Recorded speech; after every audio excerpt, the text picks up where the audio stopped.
send them go down. We dey send them go down. We dey send them go down. We dey send them go down. Tell them say you there. Tell them say you there. Tell you never. Tell them say you there. Tell them say you there. We dey send them go down. We send them go down. We dey send them go down. We dey send them go down. Enjoy me there. Look mommy Talabi and Papi Charlie. Hey, you go to see Bondo do.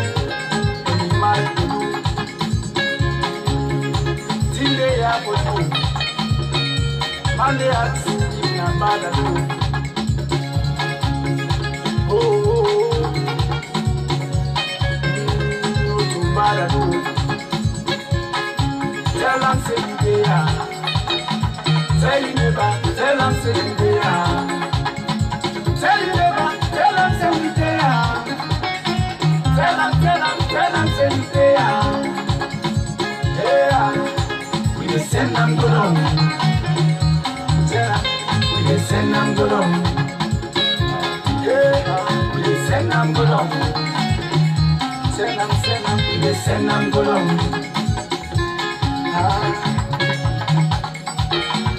The sound sensation come from the nation. All right then.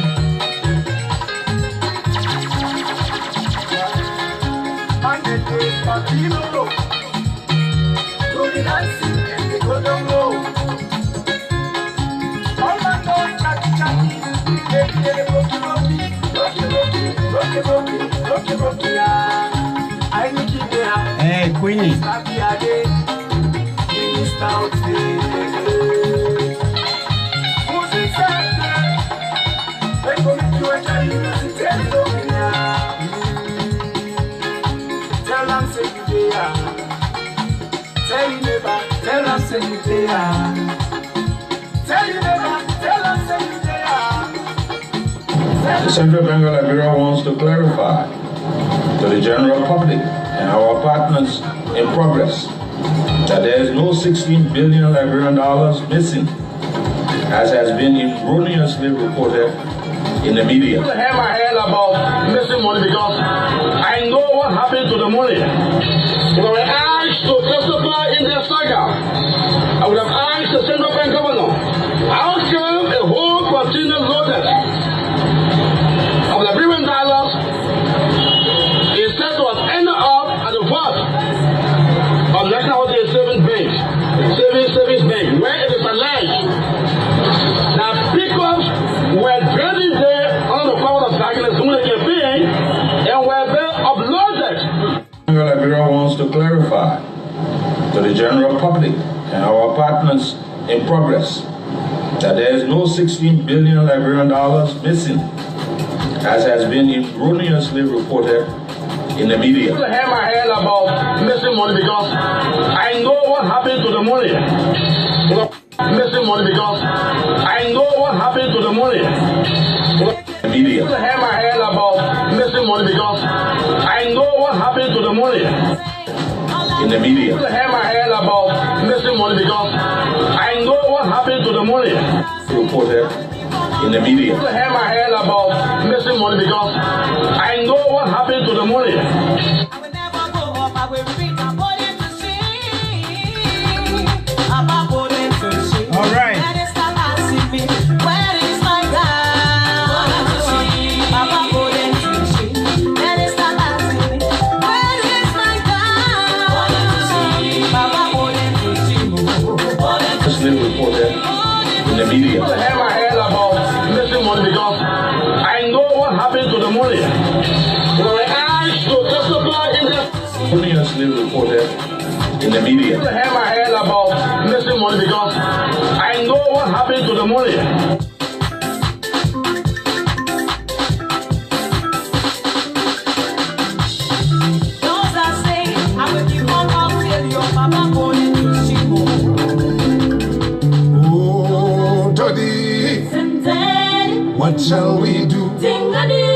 All right, what shall we do? What shall we do?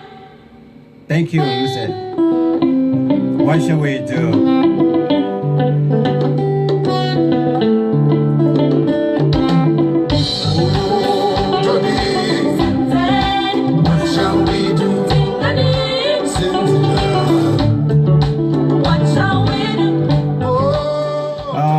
What shall we do? What shall we do? Let me say good afternoon, good morning. Some of you just waking up from bed, getting ready to listen to the president's speech. I'm talking about President George Weah.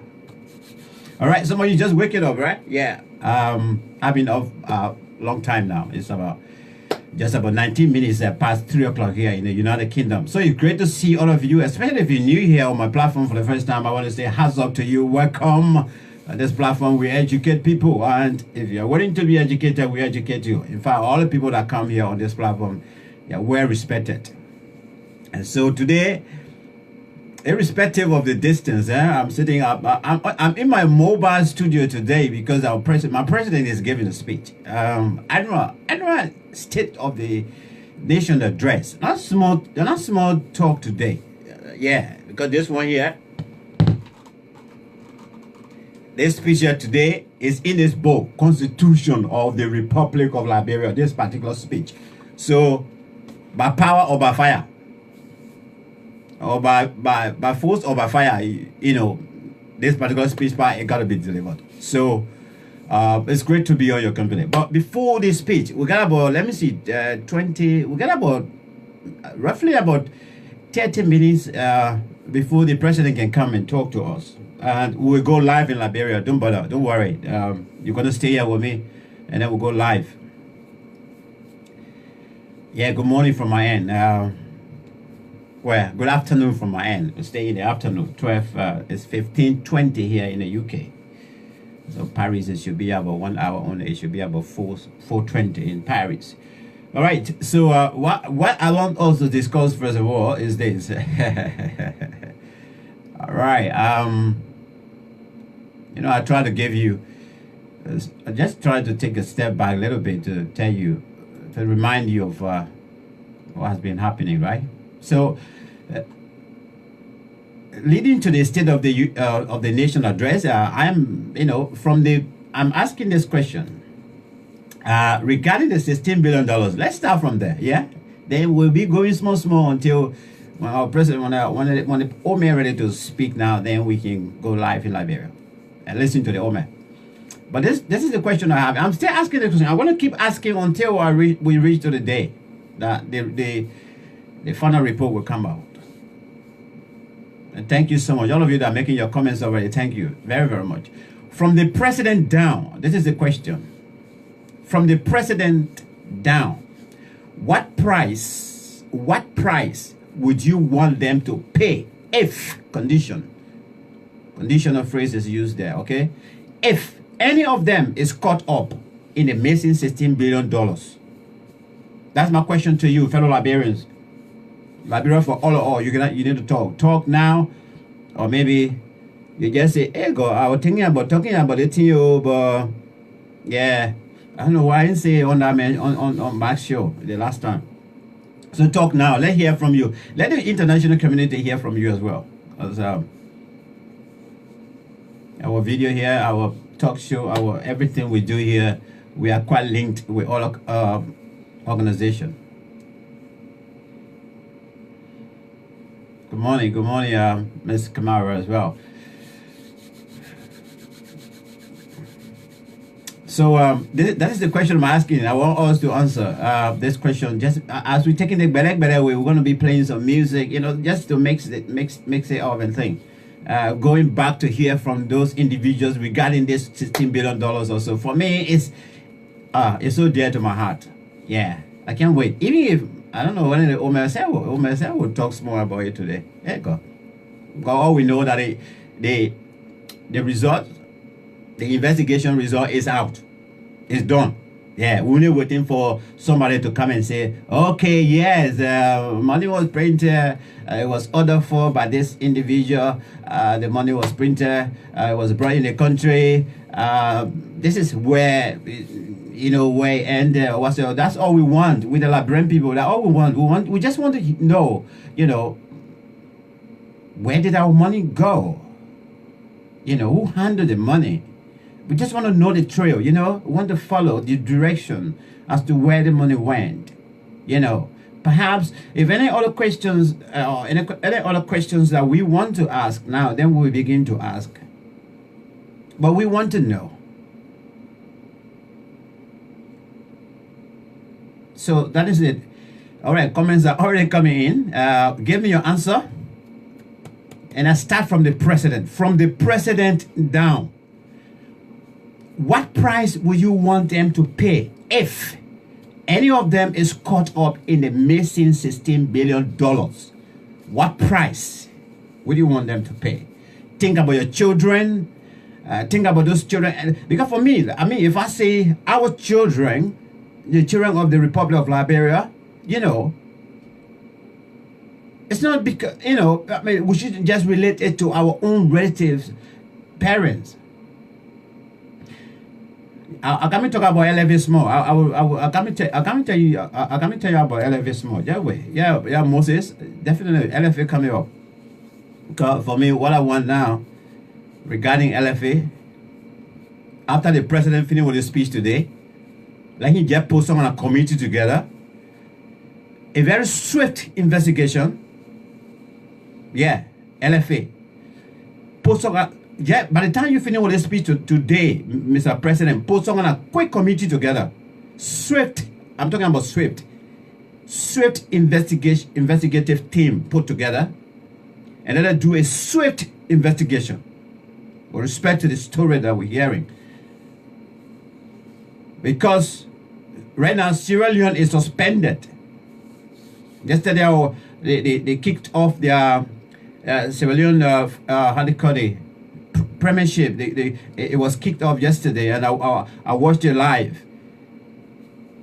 My understanding is Sierra Leone is suspended from all international football activities, and so I wouldn't want to see Liberia going that road anyway. But Mr. President, anyway, I'll come to that. So please, let's help me to address the question. My lines are open as well. You can call. In the meantime, we still got roughly 24 more minutes before the president can come to talk to us. I am keeping my watch as well with respect to the two links we have in Liberia. We'll be going live. You're going to stick and stay with me here, because the moment the guys, they gave me the signal, we're going to go live in Liberia inside the house there, and we'll hear from the president. But in the meantime, let's continue discussing this. Yeah, you can call me. I'm sure my video is now activated. You can call via the video. Let's hear from you, or if you want to, just do your pen and post it as well. So the rest of the world can see. So leading to the State of the Nation address, this is it. This is my question to you. From the president down, what price would you want them to pay if any of them is caught up in the missing $16 billion? What price? Think about those children. Think about that child that was just giving birth this morning, and think about that child's future. Think about, whether that child stand the chance of having a second chance in life as well. Think about those nurses that have abandoned the Mr Weah clinic, where the few doctors that were there because of the dump pile of rubbish right before the clinic there. Now, you think about that. So it's like, people are afraid of even going to access Mr Weah clinic right now, because you are sick and you have gone to the hospital or to the clinic to get treatment, but the the sickness that's coming out of the garbage dump right before there could even be worse than what you have taken to the hospital. Yeah. And I told somebody, I said, look, when I saw the garbage at Nancy B. Jogwetam Market, also, yeah, being burned yesterday. And I said under the video there, I said, you know why? The smoke are coming from this particular dump site that is now growing in the community. It's more dangerous than the mosquitoes. Thank you so much for the likes. I appreciate that. Thank you. It's more dangerous than the mosquitoes. And the burning of the garbage is wrong. And I keep posting it. I keep calling other people that I know in the government. I'm calling them. I'm telling them. I said, this is not right. You can't be sitting there and see this happening. The burning of the garbage is not getting away the garbage. It's creating more havoc for our people. It's creating more havoc for our people. It's making our people more sick. Let me be very frank with you. Wherever they're burning those garbage until the smoke is leaving from there, going in the homes, also children just coughing, mothers and fathers and older people. Some people immune system is so weak, also not that strong. Also, the moment they get sick in the next 2-3 days, they are gone. They're no longer with us. Then somebody tell me, say, oh, like they malaria, or like they die from malaria, or they die from so sorry, I'm watching the dashboard and really don't want to miss. Okay, I think we will soon be going live. Let me see what happening here. I will switch the moment the live we get a live feed. Okay, let's see whether we can join our brothers there. Okay, there's some kind of jubilation outside as well. I think these are partisans.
Stop there to continue, and we rejoin as soon as the guys go in the building for the live coverage of the president's speech. But like I was just reminding you of the trends, the way our people are actually being treated, and I remember. I think somewhere around September or so, I wrote, no, that was somewhere around July, I wrote the president an open letter. And in my letter to the address to President George Weah, I actually called for the president to do a reshuffle. 6-7 months. I was about 7 months in his presidential position, And I thought that the three people that I made mention of in my letter, which I suggested that he need to reconsider their positions. I told you why it was necessary to do a reshuffle, and a reshuffle should start with them. And today, it hasn't happened, but at the same time, we're seeing the problem that these people have created, and I'll keep reiterating it. Number one, you don't run government on friendship basis. You don't do that. You endanger your character. Let's see whether we can get Williams, Bachi Price, or Bericia Price. I love your name. Let's go to Williams and see. Hopefully we can get Williams. Of friendship.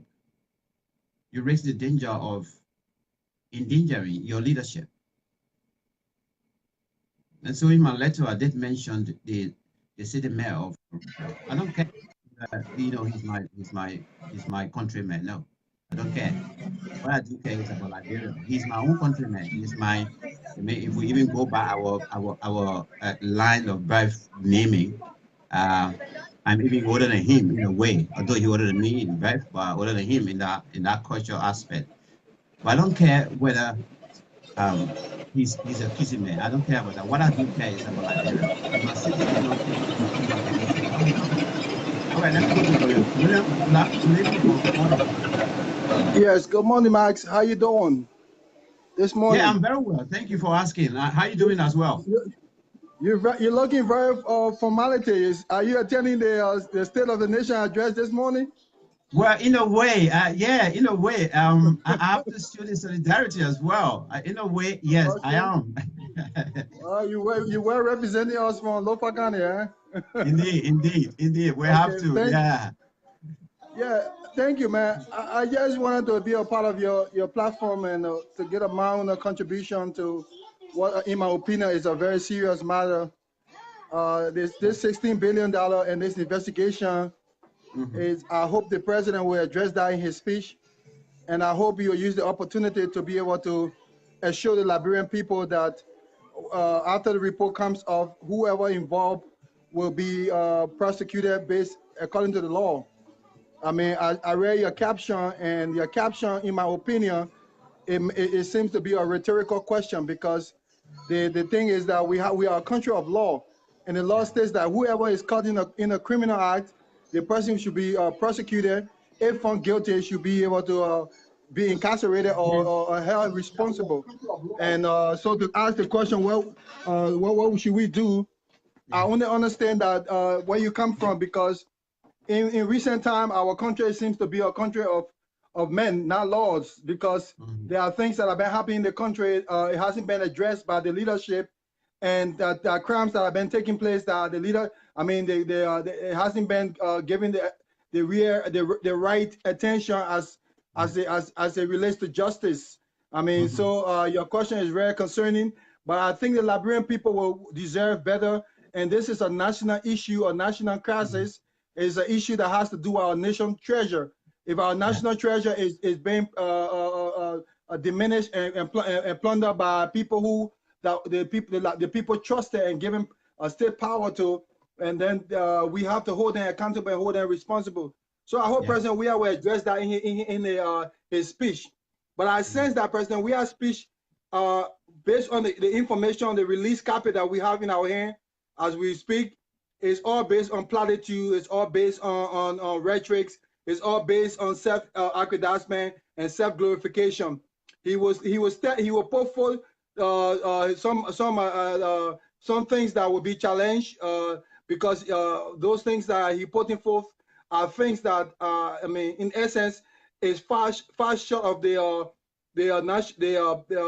what you call the pro agenda, because he will talk about how he building the roads. He'll talk about Chuba roads. He'll talk about the whole community. He will talk about, and he will leave something fundamental up, something fundamental that he himself championed when he was in opposition, which is the cause for justice. He will not talk much on justice because he knows that when he talk about justice, then he has been held. He had to hold himself accountable, because He is the arbitrator of the executioner of justice in our country. He's the chief executive. He's supposed to be responsible for making sure that justice prevails. But he will not address those things. He will rather talk about other things that is that promotes self-promoting and some things that and he will make a lot of promises, and those promises will not be substantiated with the facts on the ground.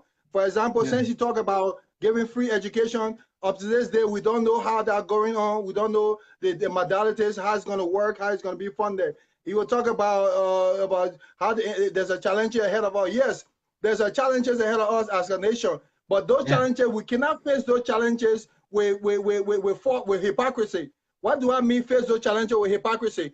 For example, we have economic challenges before us, but is it feasible in an economic challenge for you to pay people a substantial amount of salary a month, giving people $10,000 a month, $17,000 a month, $5,000 a month? We cannot face those challenges with that kind of tremendous hypocrisy. We need to call, he will not speak about the need to carry out austerity measure.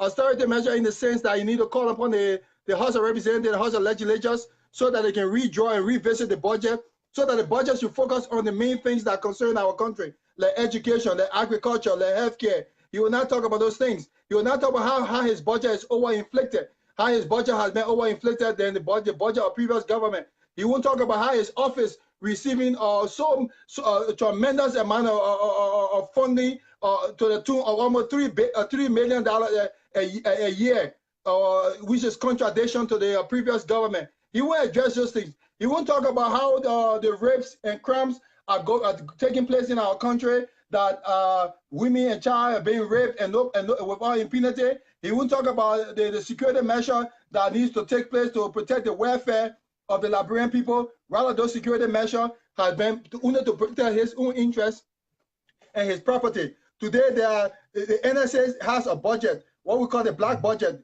The Liberian people, it cannot be audited. That black budget, instead of using to protect create and help to enhance the police sector, the paramilitary sector, is rather being funded to help the military sector, which the president is going to use in future time to be a deterrent to preventing and suppressing freedom of speech and freedom of movement. We see that today that the president did something unprecedented in the sense that he carried out some high and sophisticated security measure for some reason that unexplicable security measure, blocking our street and preventing freedom of assembly.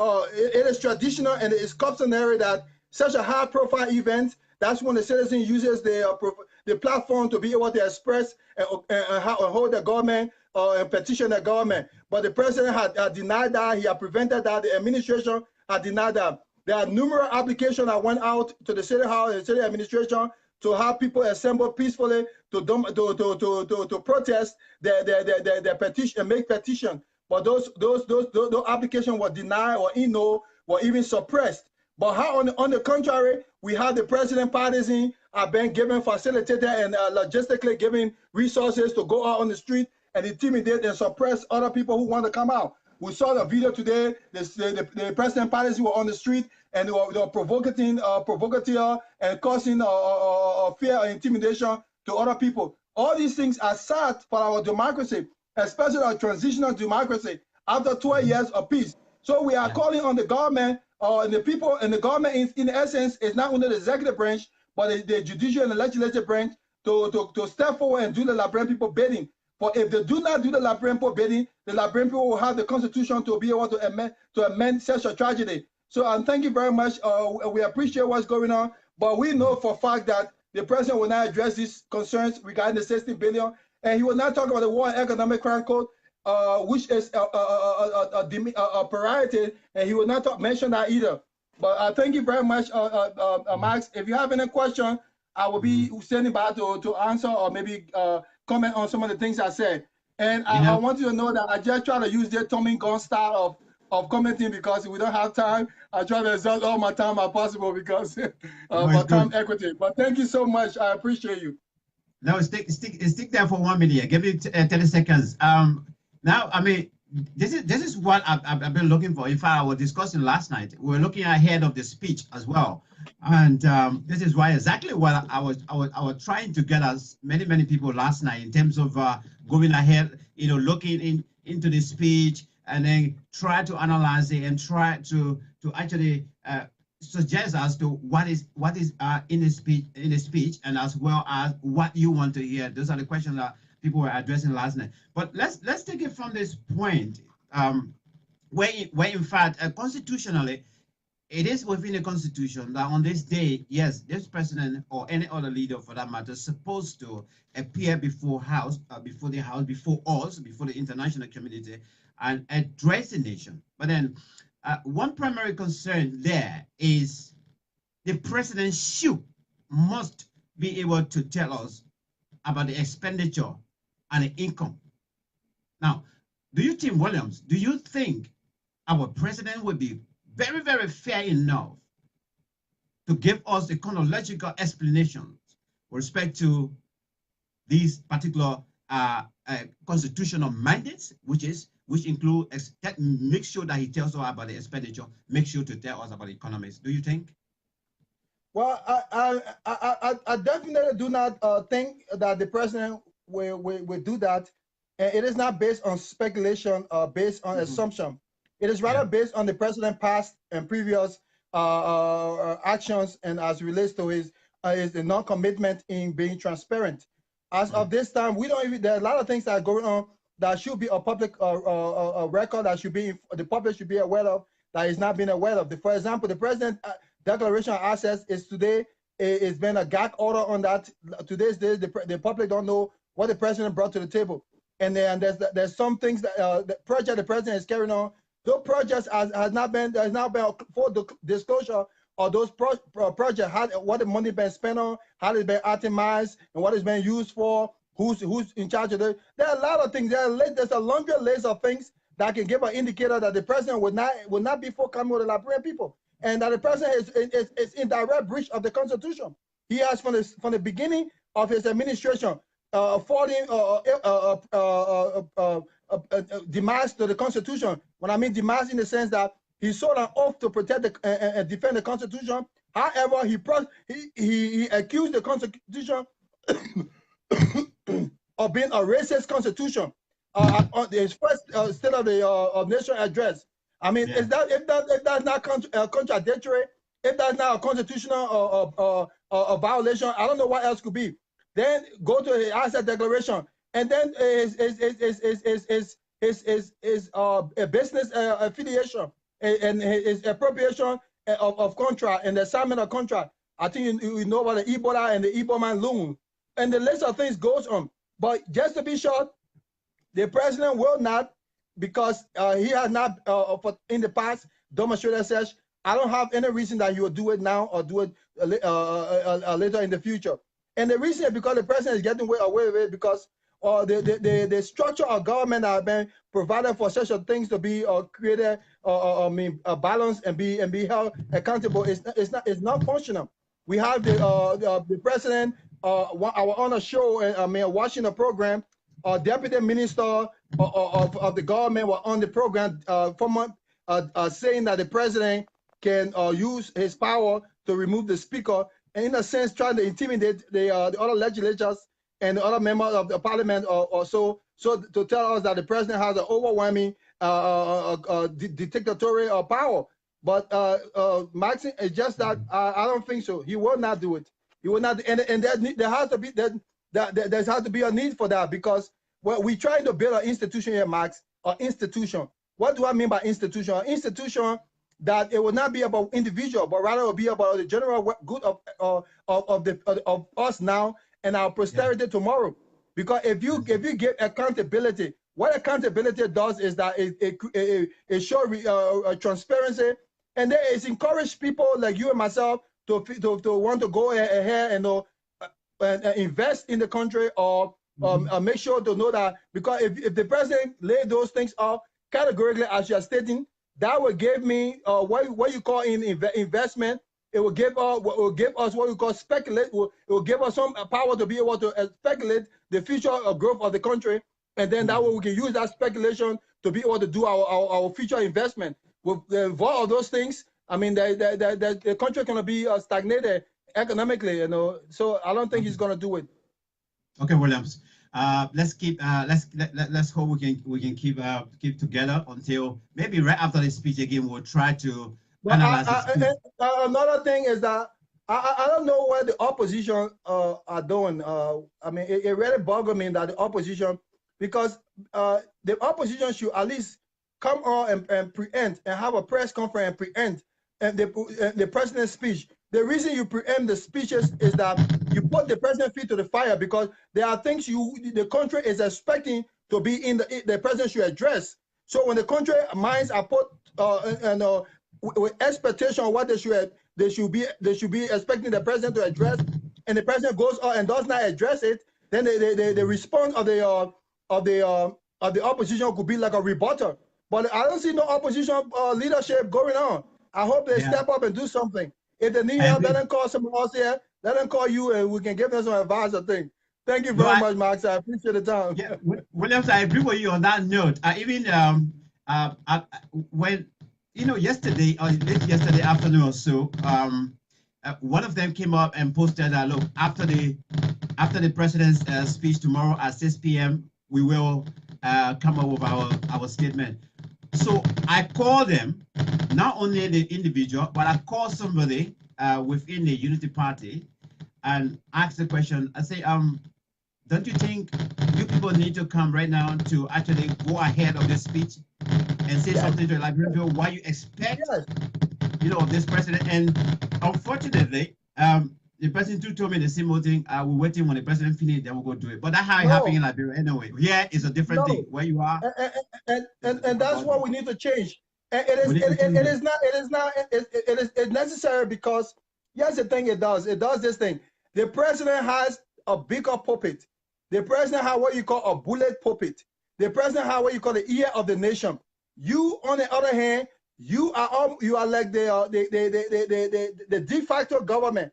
The de facto government that has an agenda, that has a different perspective and a different opinion on how you want the country to be led. So every year you are required to give your state of the nation address to address the nation, because the nation is not only those 400,000 people that voted for 700,000 people that voted for George Weah. The nation also is the 400,000 plus people that voted for George. Is the 200,000 plus people that voted for Bronsky or voted for Charles Bronsky or Bernard Urey. If you put that number together, the number of opposition people that voted against George Weah surpassed the number of people of voters that George Weah won by. I just back that number to the opposition number. I just back out 400, almost 500,000 to Bernard Urey number, added to Charles Bronsky number, added to Alexander Cummings number. You're talking about almost 1,300,000 people, 300,000 people that voted against George Weah. 1,300,000 people that voted against George Weah, and those people doesn't seem to have a voice, and the opposition is losing the battle with that, and that's sad. And they need to step up. Thank you very much, Max. I appreciate it. All right. As we can look now, the convoy is coming. All right, Wisdom. Thank you, Williams. But let me just share this with you quickly just before we go. A presidential convoy is about arriving. But this is it. This is the news I was keeping for you. Football Authority. Okay. Some of you were asking for it already, and let me, courtesy of Front Page Africa this morning. Okay. Who is behind US? The question is, who is behind US 200K transfer from Liberia Football Association to Poland here in Europe? Who is behind US 200K transfer from Liberia Football Association to Poland? So I see we can see the president. I'm going to share this with you. For some of you that haven't seen it, let me share it with you so you can know what I'm talking about. This particular story. Corruption is still hanging in Liberia big time. You see it? It's a fresh news. It's 28th of January 2019. Who is behind US 200K transfer from Liberia Football Association to Poland? Who do you see there? These are the big people of the LFA. That's ability there, right? So let's go now to let's see. Let me come back to myself. So what happened? You don't want to come back to me, camera? You need to come back. Okay, let's see whether we can take a gist of this story. The president of the Liberia Football Association, Mr. Mustafa Raji, said investigation into funds intended for Liberia from the Confederation of African Football (CAF) that was transferred to Europe is currently ongoing. According to Mr. Raji, the probe is intended to know how the transfer was made and how Liberia can retrieve it from the development of football in the country. Mr. Raji, addressing the media recently, disclosed that US 200K intended for Liberian youth football development was transferred into a foreign account in Poland without the knowledge of the LFA. He asserted after taking over the LFA in September 2018, he and his executive committee discovered that the money was transferred to Poland instead of Liberia, something he said is unfortunate. The passionate Raja, who is determined to transform Liberia football for the better in 4 years, said a systematic in-house investigation established that the money allocated for Liberia was sent to a Polish account, the Roosevelt Contemporary Group in Poland instead of Liberia. There is no need to accuse anyone. We got in and realized that US 200K meant for Liberia was transferred to Poland to another beneficiary. We engaged CAF as part of our responsibility as football association. We have so far gone through a lot of different processes, and it was acknowledged that the money landed in Poland and not in Liberia. So no one from Liberia received the payments, Raji further said. He added that they informed the Liberian police about the situation, and that the former General Secretary Emmanuel Dia was requested by the LFA to provide the police information about the money, which he did in respect for the rule of law. We are going through investigation by the Liberian National Police and still waiting the final report that we will provide to CAF's Compliance Committee, the LFA boss asserted. According to him, they informed CAF that the money did not reach Liberia, and the finance department of CAF went through police investigation for the transfer. He further said that they are hoping the documents from the police investigation in Liberia and Egypt will be submitted to police authority in Poland to get the funds intended for the development of the game in Liberia. So far, nothing points to any one individual that they took the money. LFA is accusing no one of taking the money, but the money is intended for the development of youth football in Liberia. So our responsibility is to get back the money that is meant for football development. He disclosed that there were two payments of the amount in question, which was captured during the LFA's internet audit. There were two payments. The first transfer was US 100K in August of 2018, and the second was done in June 2018, both to the same account in Poland. When I took over, I was shocked that payments meant for Liberia will go to the same account and beneficiary, Mustafa disclosed. Raji said when he asked former Secretary Emmanuel Dia about the transfer to Poland, he said it has been existing for a protracted period and have been engaging CAF. Oh, really? I cannot tell you that it was the former SD or Mr. Ability, but I know the money was transferred to Poland, so no one should accuse anyone yet. in Mustafa's words, the former LFA president, Mustafa Bility, Emmanuel Dea, or other executives cannot be accused of any wrongdoing in relation to the transfer of the money because the investigation has not shown their involvement. Speaking to Front Page Africa, Mustafa Bility said he doesn't know about any transfer to Poland. According to Bility, it is unfortunate for money intended for Liberia to be deviated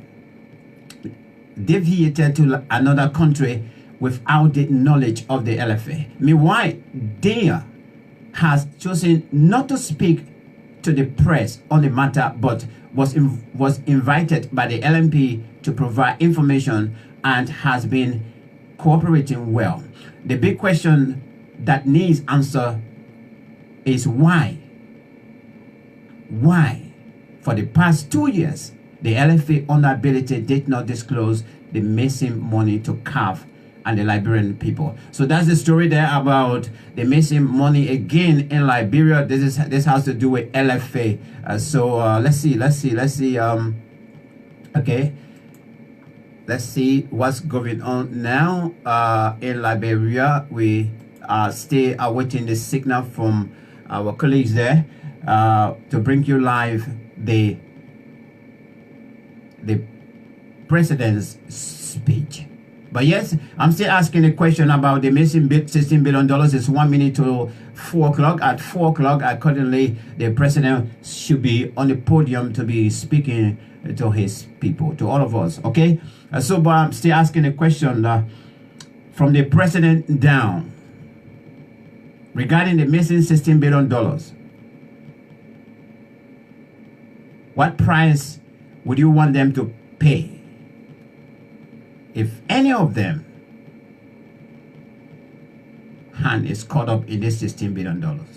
That's the one I want from you right now. We stay keeping our eyes up. Okay, something going on right now, so we need to let's go back to our line. Let's see what's happening right now. Perhaps we need to okay, we see, trying to see. Oh,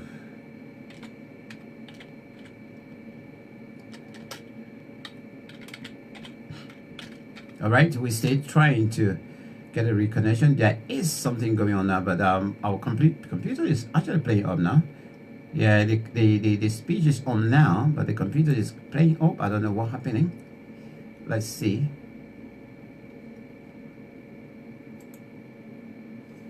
Okay. All right. Okay. Traditional leaders and political and business leaders, religious leaders, officials and members of the National Bar Association, labor and trade union, civil society organizations, youth and students, members of the press, special guests, distinguished ladies and gentlemen.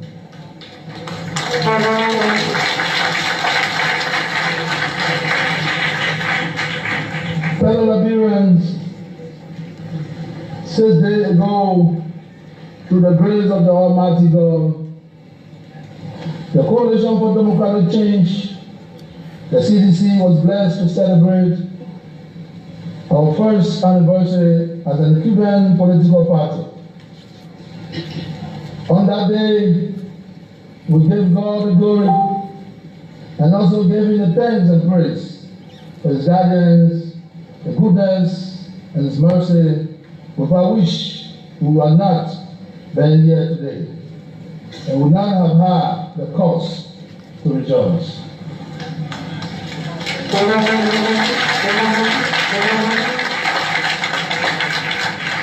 And as we gather here in fulfillment of my constitutional mandate to deliver my annual message, may I ask you to rise for a moment of silence for the souls of all the faithful departed who are no longer within our midst, but who made the transition from earthly labor to eternal rest during the year under review.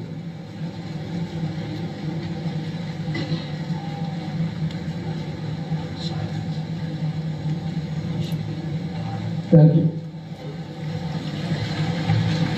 Madam Vice President, Mr. Speaker,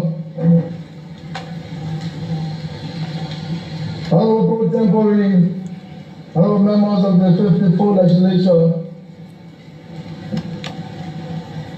as we begin the second session of the 54th Legislature, let me remind you that a little over a year ago, during my inauguration, I took an oath before you and before the Almighty God to uphold our Constitution and to preside over this government and this country to the best of my ability.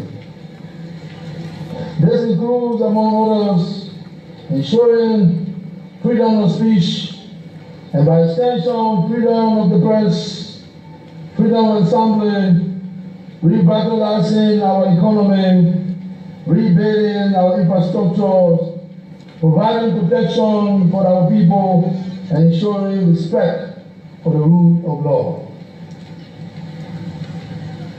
On this auspicious occasion, I must be honest to admit that during the year 2018, our democracy, society, and economy were tested, but our leadership rose above these challenges. We stabilize our economy, protect the fundamental rights of our citizens, and preserve our peace.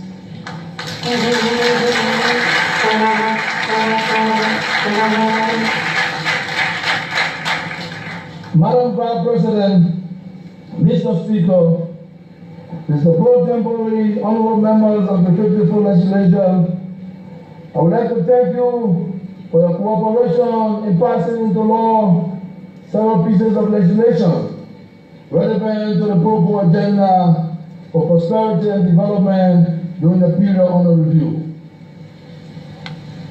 The records show that you passed 26 bills into law during your first section and submitted them for mark approval. This bill includes, among others, an act to rectify the financing agreement to provide additional financing for the West African Power Pool. The amount of this additional financing agreement is $45.3 million US, comprising the grant component of $22.6 million US and the loan component of $22.7 million US. The objective is to support government's efforts in providing, reducing, and affordable costs of electricity that will be efficient and reliable for the Liberian people in both the rural and urban areas. The West African Power Pool project also seeks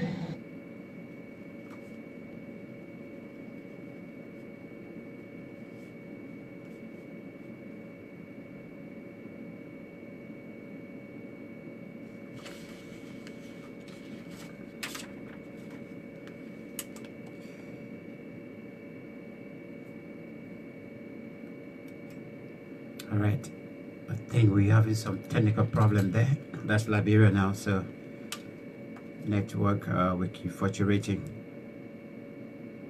Well, let me see whether we can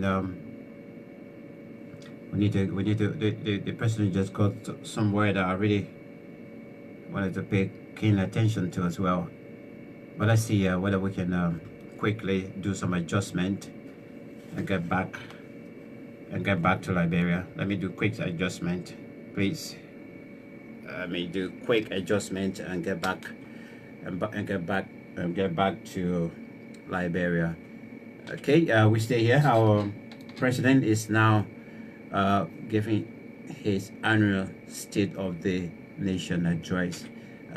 But we do sincerely apologize for this break in transmission. It's due to how do you call it? Due to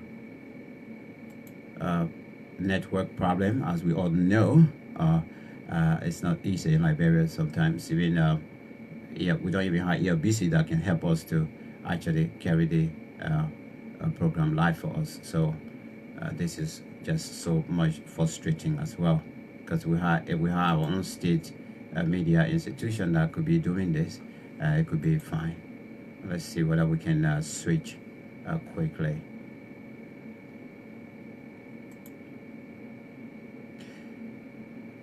Okay, but we'll be addressing this speech, so you listen very well as well. We will go. We'll come back we'll come back to this speech to go inside the speech is.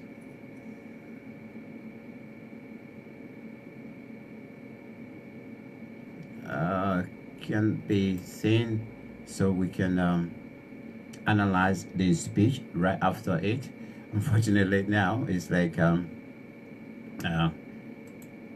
might be a bit difficult for many of you that will that will want to say something with respect to the speech, but we will replay it. Hopefully we'll replay it and then be able to analyze it to the best of our understanding as well.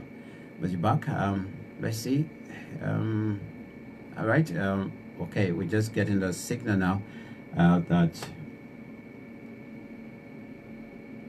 we will soon be. We'll soon be going back to Liberia to bring you this presidential speech by the president. Offenses. Honorable ladies and gentlemen,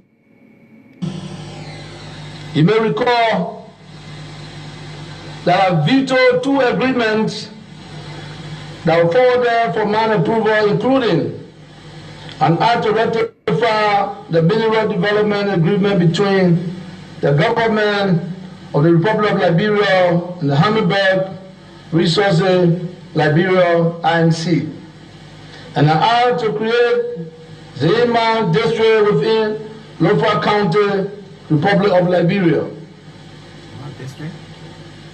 In the case of the Hammerberg Agreement, I am of the firm conviction that we acted in the spirit of ensuring the passage of legislation that will yield the maximum benefits to our country and people. With regard to the creation of a new district within Lofa County, after careful review and analysis, we came to the conclusion that new statutory district should only be created after conduct of a careful study based on the justification structure, population density, revenue base, and economic viability.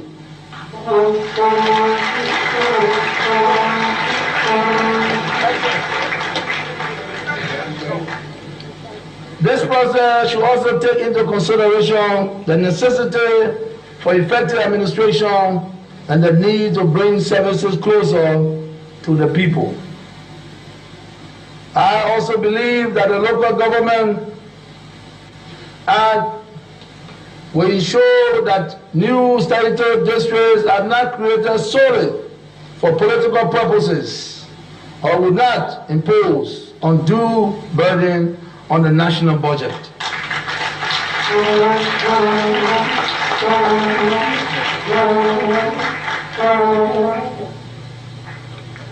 I look forward to working closely with you to derive an efficient and effective process regarding these issues. Madam Vice President, Mr. Speaker, Mr. Pro Tempore, honorable members of the 54th Legislature, during the year under review, we have submitted to you several acts will remain pending and honor your kind consideration. These include an act to be known as the Kamara Abdullah Kamara Act of Press Freedom.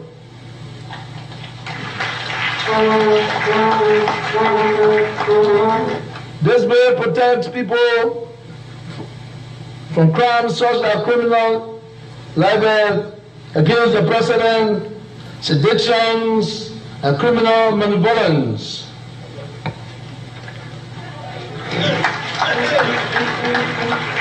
It promotes freedom of speech and expression, which are important tenets of our democracy.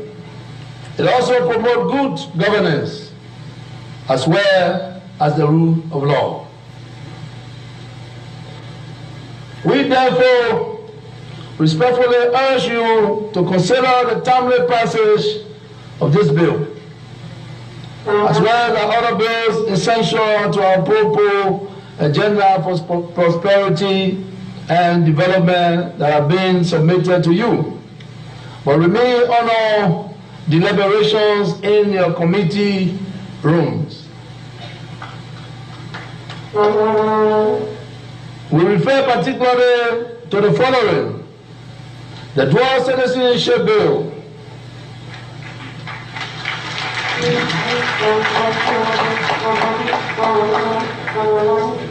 the Domestic Violence Act,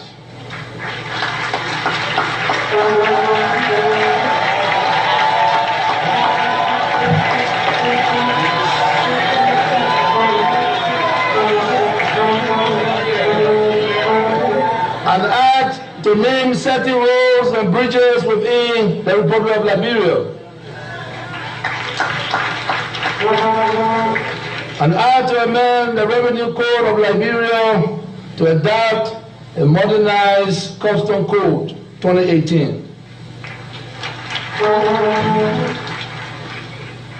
an act prohibiting the turning of public officials within executive branch of government,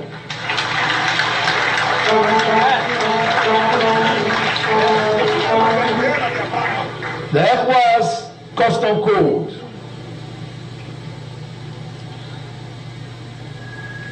international conventions,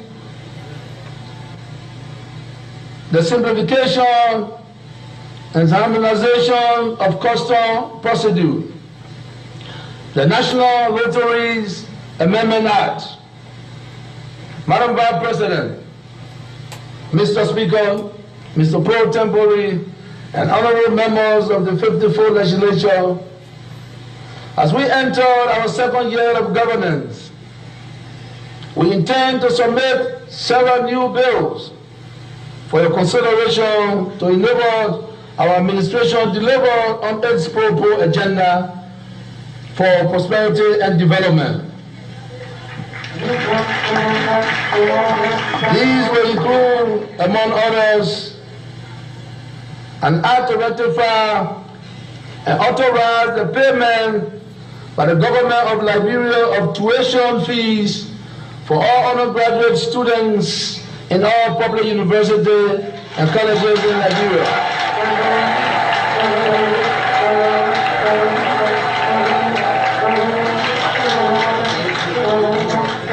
The National Youth Act, Liberia Technical Vocational Education and Training Commission Act, revised Liberian Bank for Development and Investment Act,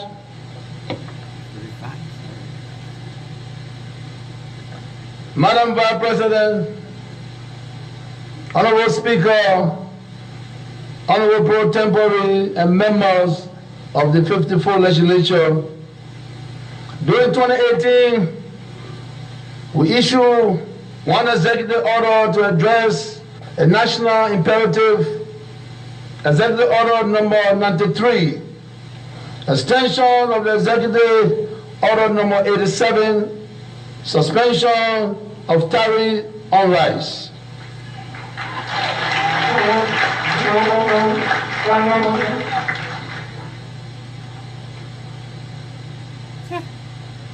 Madam Vice President, members of the 54th legislature,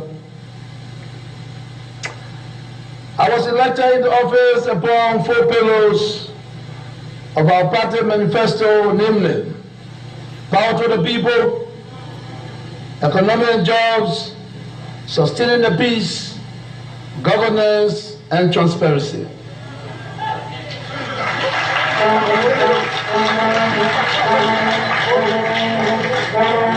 These 4 pillars, which were the core embodiment of my life's annual message and legislative agenda, are now developed into our national plan called the Pro-Po Agenda for Development and Prosperity, and was officially launched on 29 October 2018.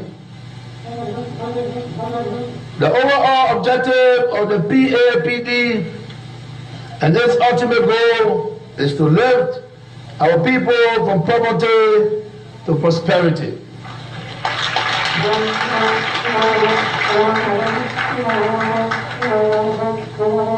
As a first step towards achieving this goal, it is our intention and our determination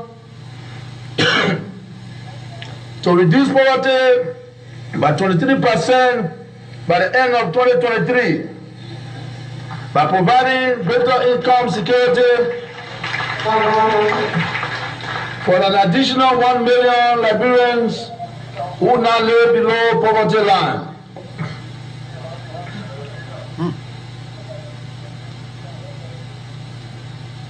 Secondly, the PAPD seeks to build more capable state institutions for efficient and effective service delivery. These will require collective efforts towards the pragmatic implementations of programs and projects under the 4 pillars of our Pro-Po agenda.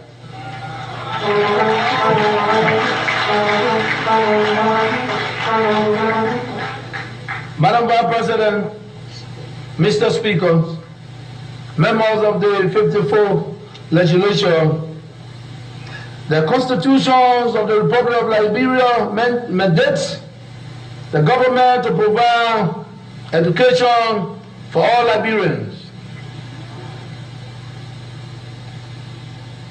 During the period under review, we undertook new measures and mechanisms for transforming and sustaining an educational system that is adequate to ensure that the constitutional obligations of our government is met. The government, through the Ministry of Education, firstly carried out a review process that included evaluations of the existing legal and administrative framework, nationwide visit to all schools throughout the country, and the hosting of a National Stakeholders Summit. As a result of this process, several activities were implemented in the bid to enhance efficiency in the education sector. These activities include completion of the curriculum revision for early grades through high school. The new curriculum places emphasis on skill delivery, early career pathway, and addressing deficiency in literacy and numeracy. Payroll cleaning exercise, which netted savings of $2 million United States dollars as of November 2018.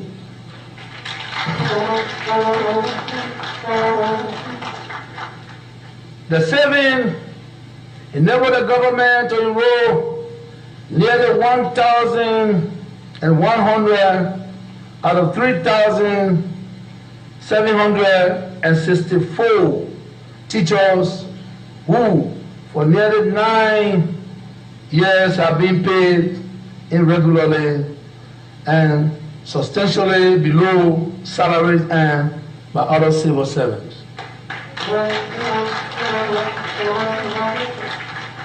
increasing the number of scholarships awarded to more than 1,165 students, which include 129 foreign scholarships, costing the government a total of $2.5 million United States dollars.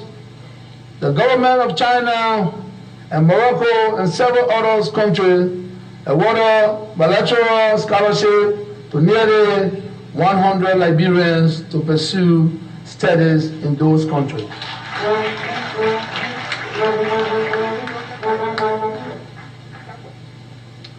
This amount to a total of 163 students in foreign countries and 1,300 on local scholarships in all universities across Liberia. In 2018, the government also awarded foreign sponsorship to the 7 best performing students on the 2017-2018 WISE examination.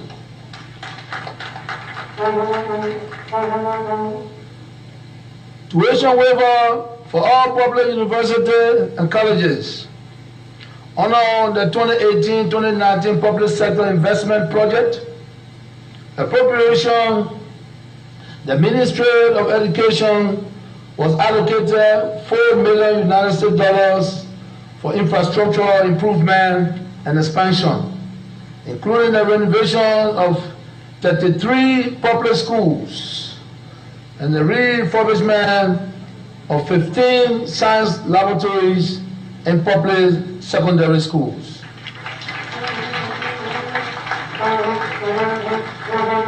In addition, 78,000 pieces of modern chairs were purchased for public schools across the country.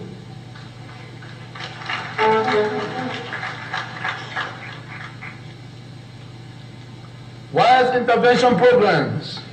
The government of Liberia paid a WISE fee for all 33,931 12th graders and 17,679 9th graders, amounting to the sum of $2.3 million United States dollars and $41.5 million Liberian dollars, respectively, as a means of relieving parents and students on the financial burden associated with the exams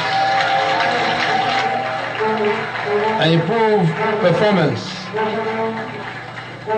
Additionally, to reduce mass failure among 12th graders in the 2017 and 2018 WISE examination, the Ministry of Education, with support from the national government, launched in November 2018 the WISE Intervention Project, aimed to improve Liberian students' performance on the 2018-2019 examination.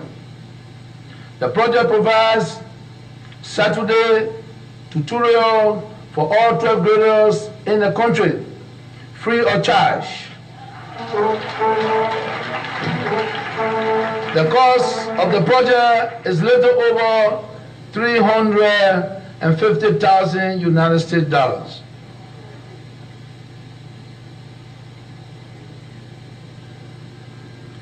Madam Vice President, Mr. Speaker, members of the 54th Legislature, in addition to the interventions made by the government to shift the paradigm for a better education system, we also receive strong support from our international partners to the education's component of the Pro Agenda for Prosperity and Development, the PAPD.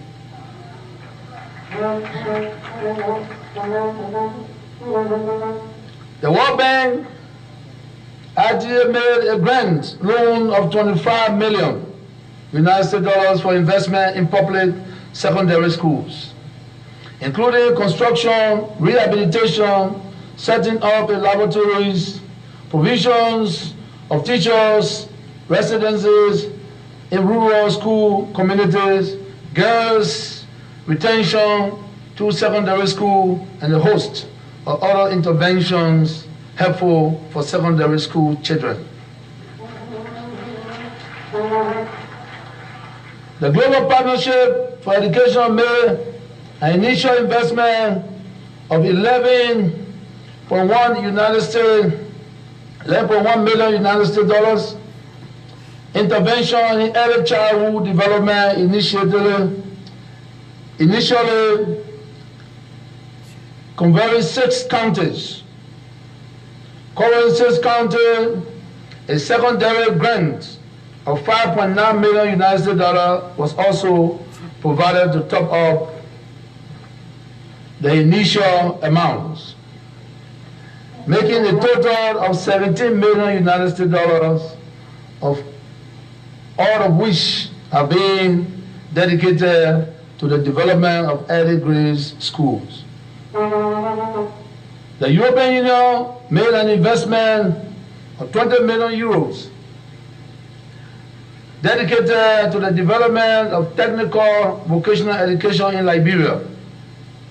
The project will benefit all youth, whether enrolled in schools or out of school, throughout the Ministries of Education and Youth and Sports.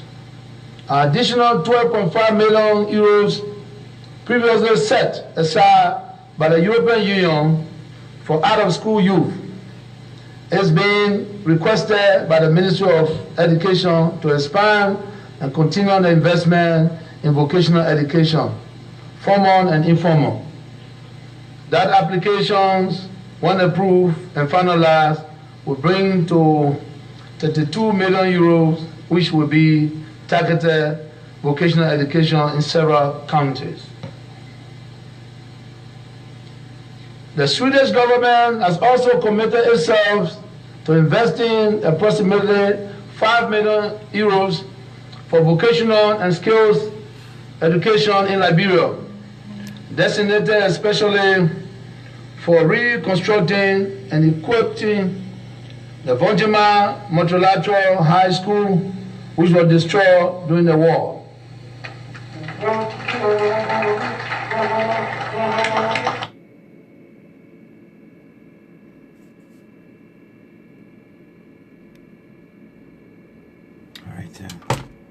Investment comprises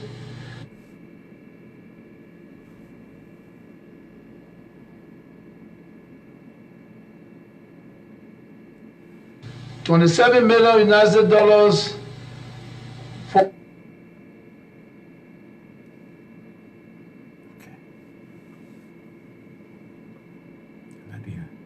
grade reading, particularly for grades 1 and 2. And rolling out of school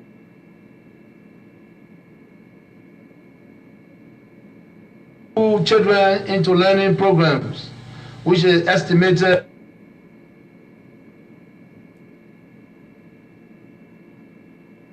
to benefit 40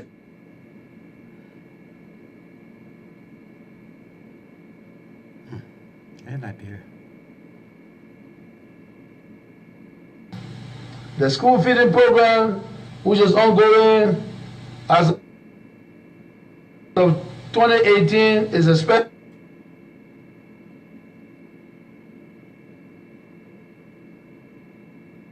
to benefit over 100,000 school children in 240 primary schools.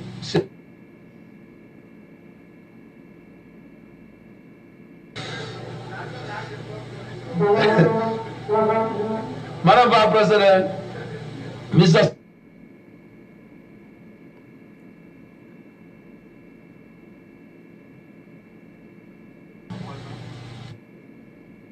As the largest component of our population, hold the ultimate key for the development and prosperity of Liberia. We recognize that youth Unemployment and the lack of opportunities are not only hindrances to economic development and transformation, but are also potential threats to national security.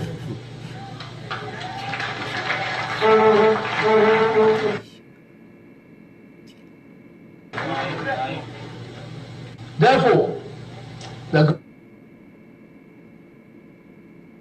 government of Liberia, through the Ministry of Youth and Sport,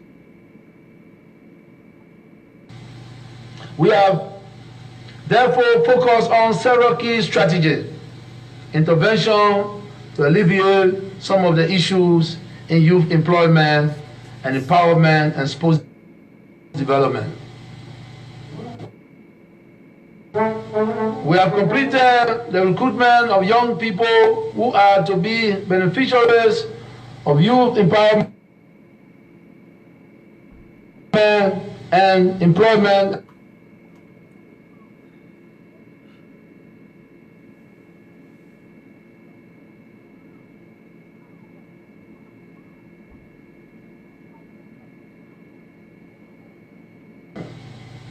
About 15,000 individuals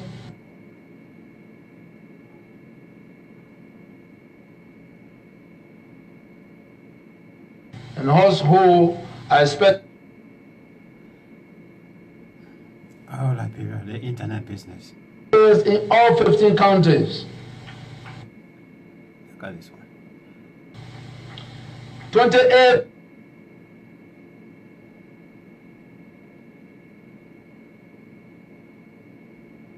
farming groups comprising a total of 3,000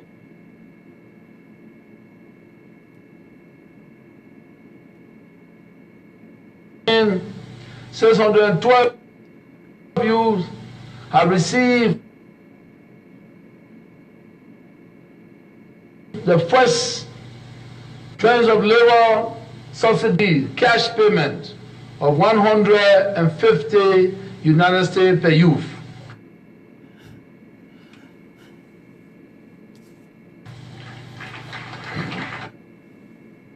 To assist with some of their needs while on farms.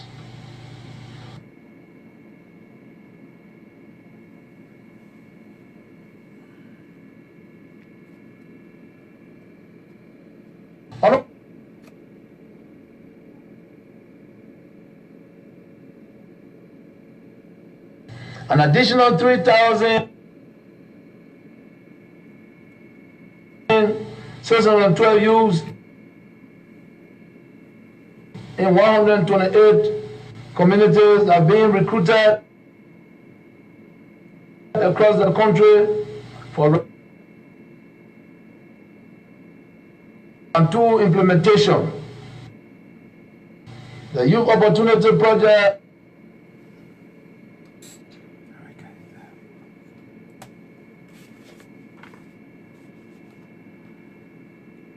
is also expected to receive. All right, guys, we need to, let me see whether we can. Over 5,000 young people are benefiting from our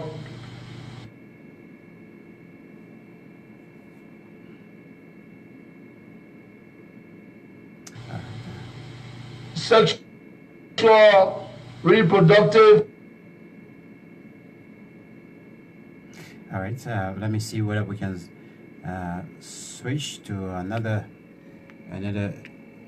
launch in several communities, because we're facing some problems here, and see how well we can get this, because some of us are Madam Vice President to speak about the $16 billion.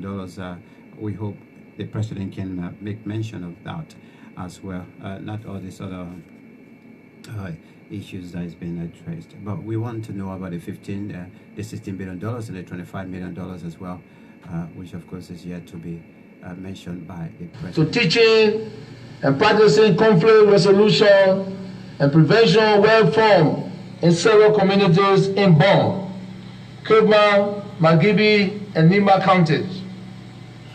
The Council conducted community peace dialogues that are meant to enhance the skills of youth, religious and traditional leaders in conflict resolution and the avoidance of negative values.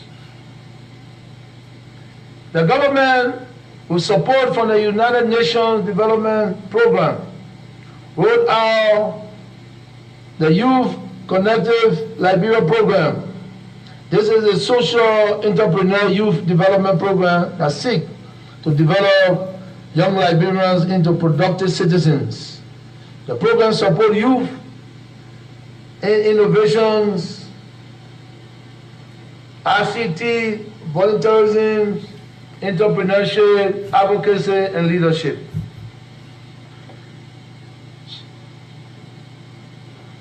As part of the activities of the rollout, the Ministry of Youth and Sports dedicated a modern multi-purpose innovation lab and digital learning room at the SKD Sports Complex.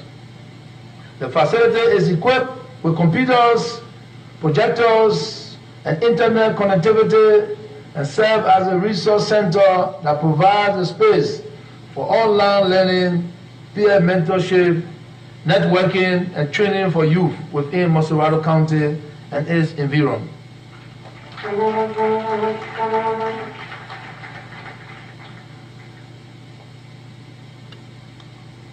Madam Vice President,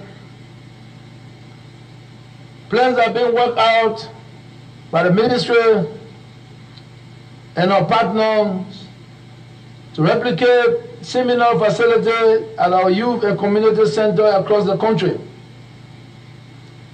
Honorable members of the 54 legislature, capacity development for our young people remains a matter of high priority for the government.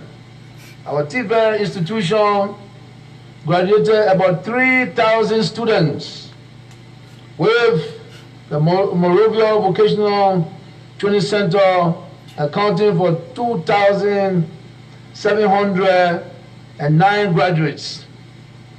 This was the first graduate since the Ebola crisis.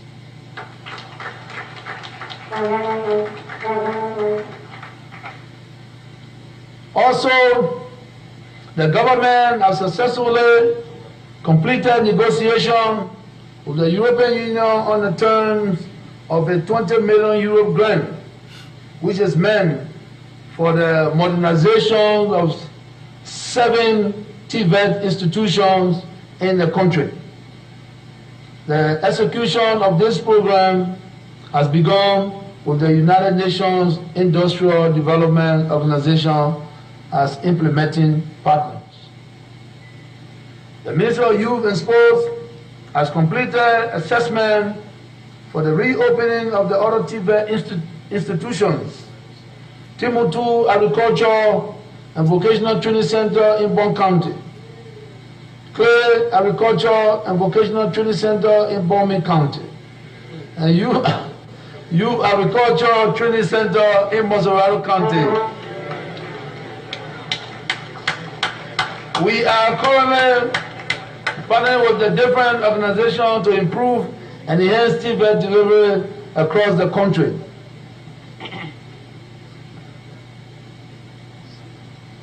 Under this partnership, the Timutu Agriculture Training Center, Youth Agriculture Training Center, and Clay Agriculture Training Center will be beginning major activities within the next couple of months.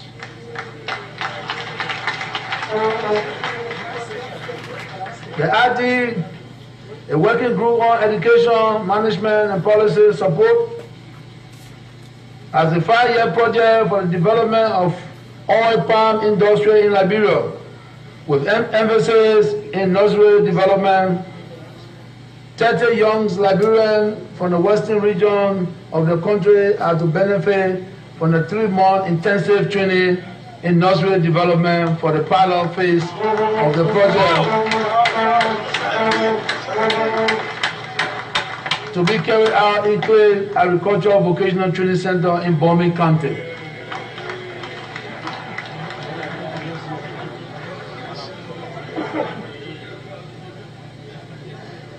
Summer Chinese Assistance 2018, the Shandong Foreign Trade Vocational College of China, as part of 8 overseas foreign aid training program, is conducting training focused on electricity, auto repairs, and construction. This intermediate training is expected to benefit 100 youths.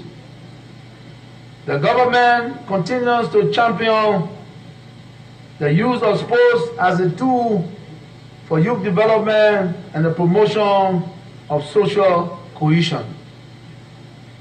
Madam Vice President, Mr. Speaker, Mr. Pro Tempore, members of the 54th Legislature, it is important to mention that the broken economy inherited by our administration, caused by the risks associated with the democratic transition in 2017, collapse of the country's major export commodity, prices on the global market, the UME withdrawal, and the effects of the Ebola virus disease in 2014, is still in a struggling state.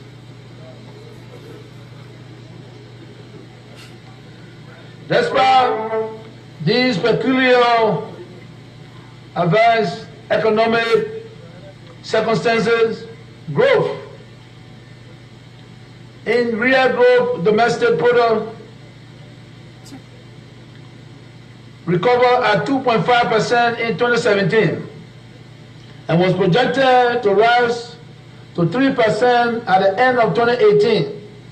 By 2023, we expect the economy to grow by a further 4.7% on account of further expansion in commercial gold production, growth in the agricultural and forestry sector, formation of special economic zones, and other economic reforms envisaged under an appropriate agenda for prosperity and development.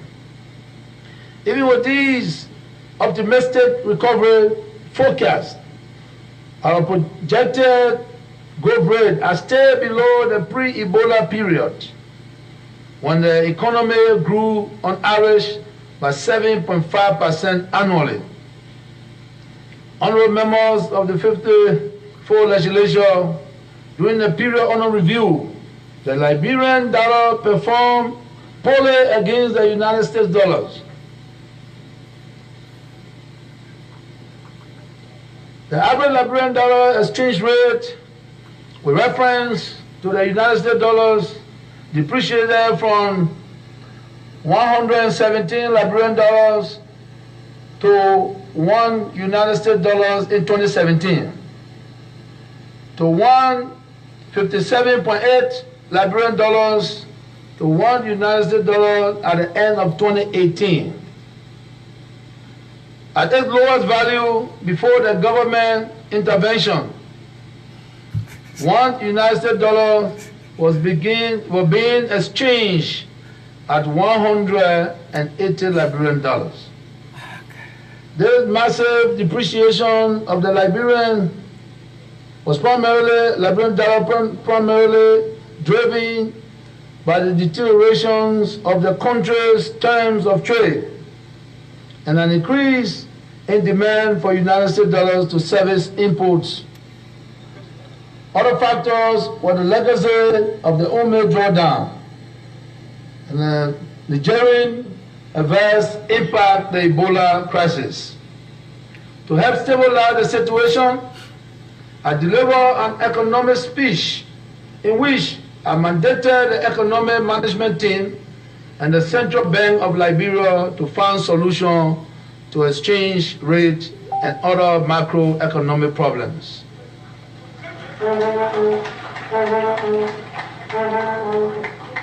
At the short-term quick phase, the government approved 25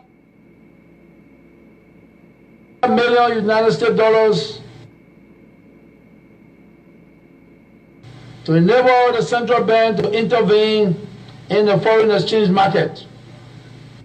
As of December 2018, A total of 17 million United States dollars was used for the intervention, which significantly contributed to the general stability in the exchange rate for the past 6 months. July to December 2018. The balance, 8 million United States dollars, is reserved by the central bank as a precautionary intervention fund.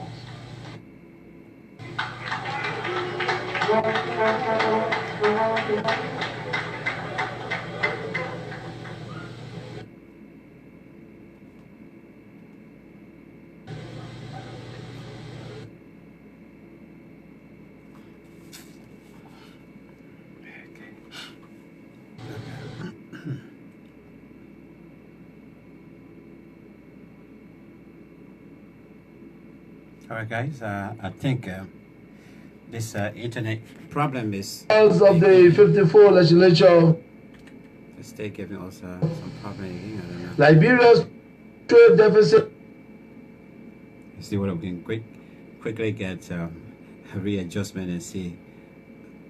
At least we touched a little bit now. Although this represents 25 a million. 17.1% improvement as compared to 677.3 million for the same period in 2017. It is important to note that the weak performance of the real economy has for so long been characterized by low export earnings as compared to payment for imports. Though there has been improvement in the trade balance in 2018, the Liberian dollar still remains under pressure. Performance of two of our key commodities, iron ore and rubber, shows some level of improvements during the period under review.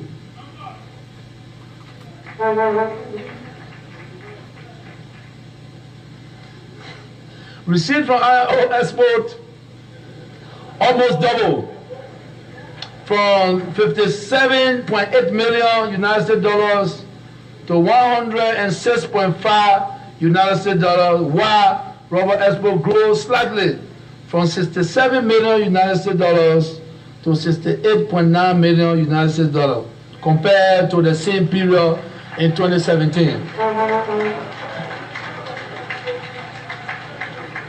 In order to improve external sector of the economy, there is an urgent need to support domestic production, which requires a major structural transformation of our economy.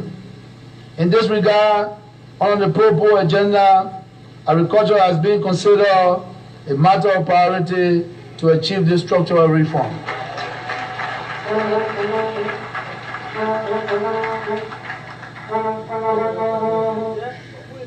The gross foreign reserve at the end of November 2018 was 410.2 million United States dollars, reflecting a slight decline of 1.7% compared to the end of December 2017.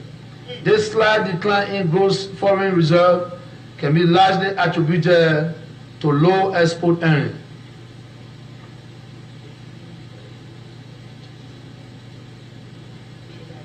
Despite the challenges faced in the economy, the banking system remained resilient during the year under review. The banking system further experienced improvement in aggregate assets, deposit loans, and capitalizations. However, the stock of non-performing loans remains a major challenge for the banking system. The central bank is taking steps, including establishing a robust credit reference system to address the issues of non-performing loans. At the same time, the government is working to improve the legal and policy environment to improve access to credit and to resolve other challenges in the private sector. Nevertheless, the banking sector continues to play a significant role in providing credits to the economy. Credit to the private sector, which serve as the main engine of growth, rose by over 36.8% at the end of October 2018. In addition, total credit as a percentage of GDP increased from 13.1% 2017 to 13.4% in 2018.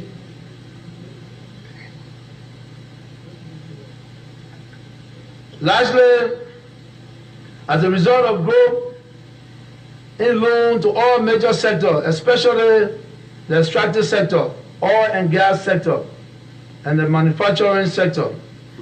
We'd like to assure members of the banking sector that the government of Liberia is committed to certain government debts owed to banks from the previous administration.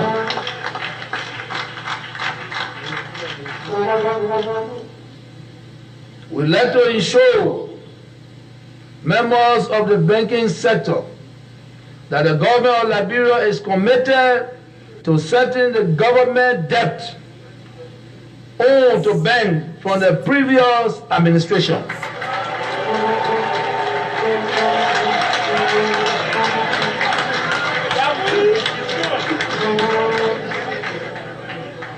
Regarding the insurance sector, the central bank and the government remain focused on implementing reforms of the sector.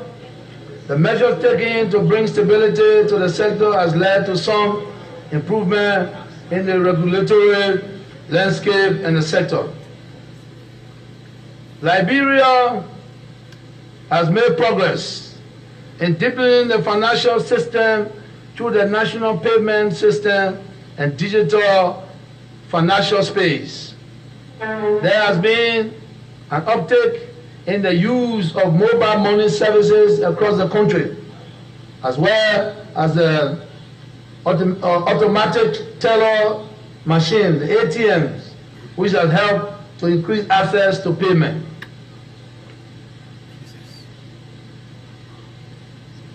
The government continues to pay civil servants through this mechanism, and there are efforts on the way to use such digital platform for government revenue collections. These efforts are part of the government's vision to digitize the Liberian economy and transition to a cashless society.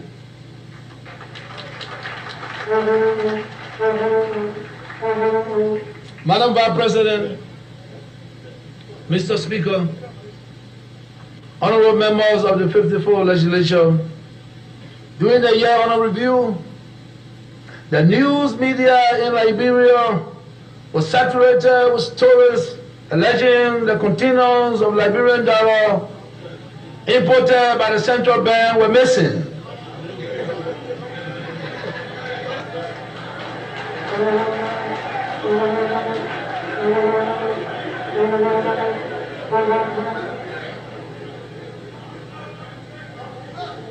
Given the gravity of the allegations, our administration took several actions in response, including setting up a special presidential technical committee to investigate.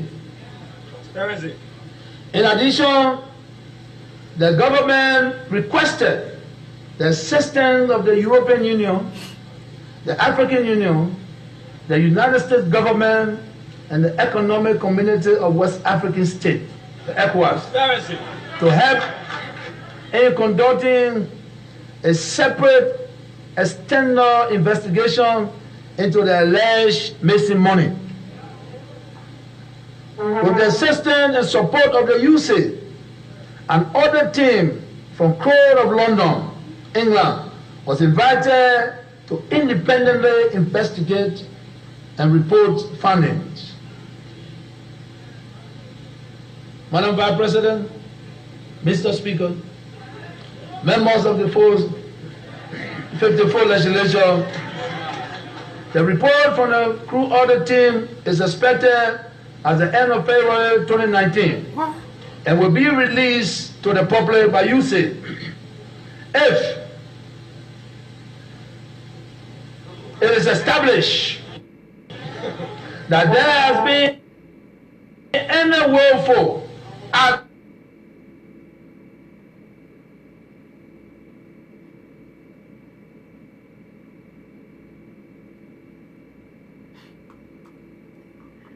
all right, guys. Oh God, I don't know. I don't know who's controlling the internet now in Liberia. You've got to this point. Oh God, Yaka. Okay. Let's see whether we can do some readjustment here, because we just lost the connection there now. We just got to the $16 billion and this thing happening. We have no idea whether establish that there has been any willful act.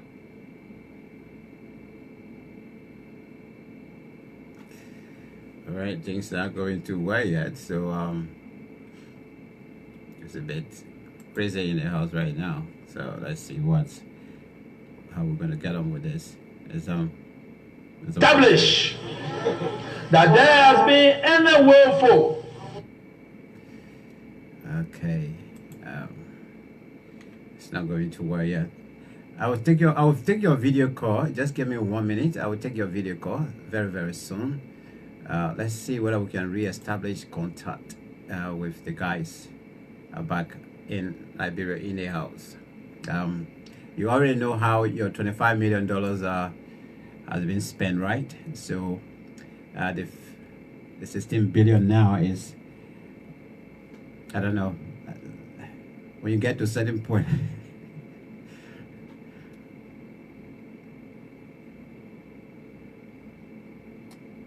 To our partner for contributing approximately. It is really somehow I have no idea what's happening in the house right now.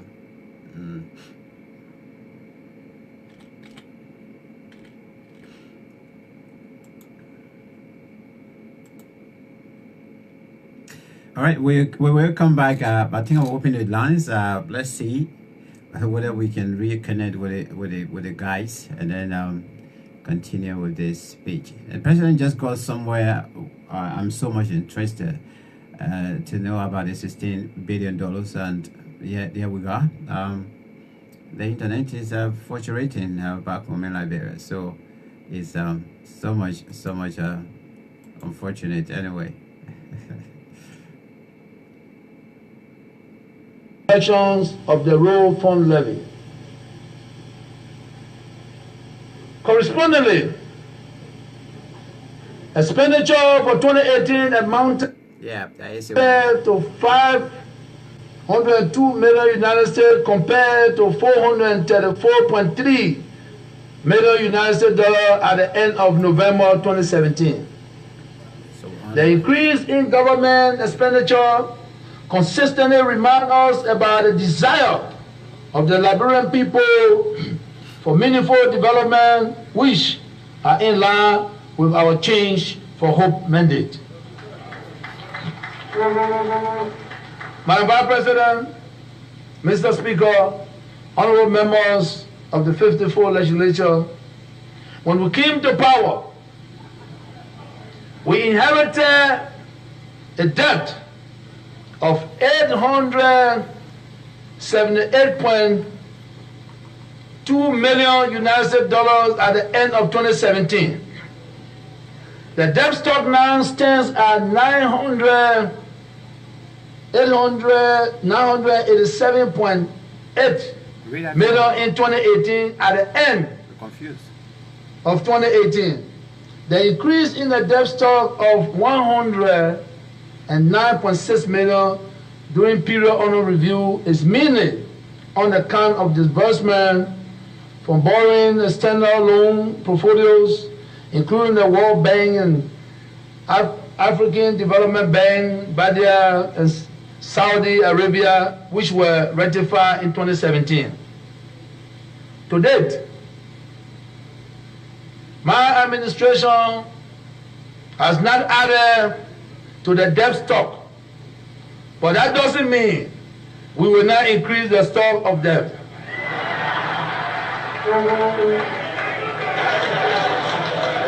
In the interest of our people, we are working on this.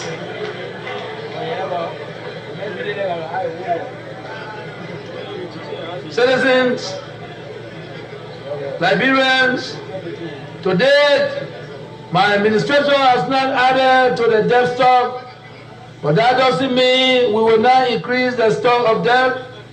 In the interest of our people, we are working on this. Honorable members of the 54th Legislature, our administration remains grateful to our development partners for the level of assistance we have received since my ascendancy as President of the Republic of Liberia.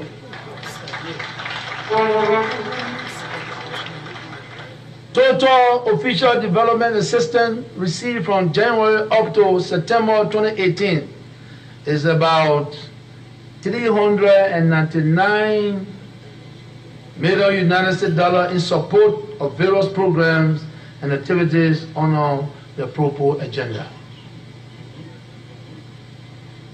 To our partners, we say thank you, yeah?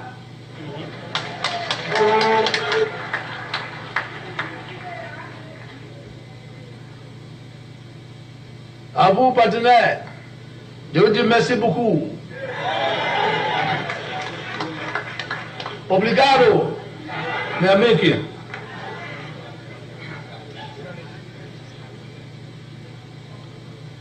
Of this amount, approximately $279.2 million United States dollars represent 70% in grants, while the remaining $120 million United States dollars represent 30% received as concessional loans.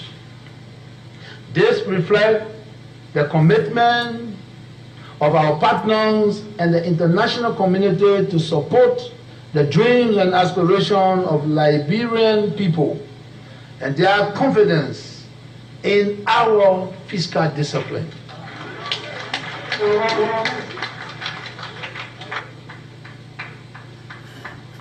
Madam President, Mr. Speaker, honorable members of the 54th Legislature, Madam President, it is my singular honor to request this honorable body to join me in expressing our sincere thanks and profound appreciation to our donors partners.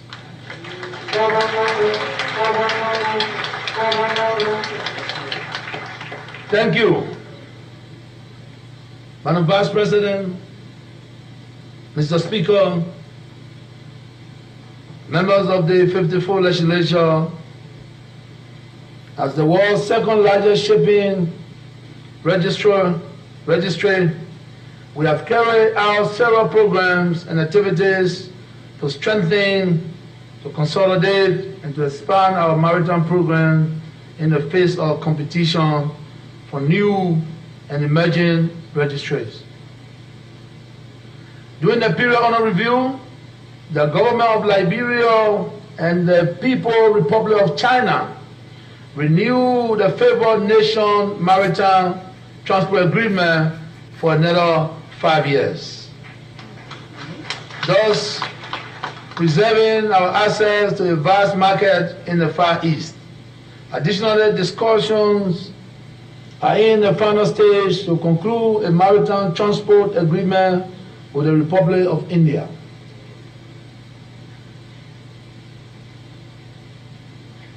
Our government will continue to explore further opportunities to ensure that competitive advantage we have as a world-class maritime nation is increased to the benefit of the Liberian people.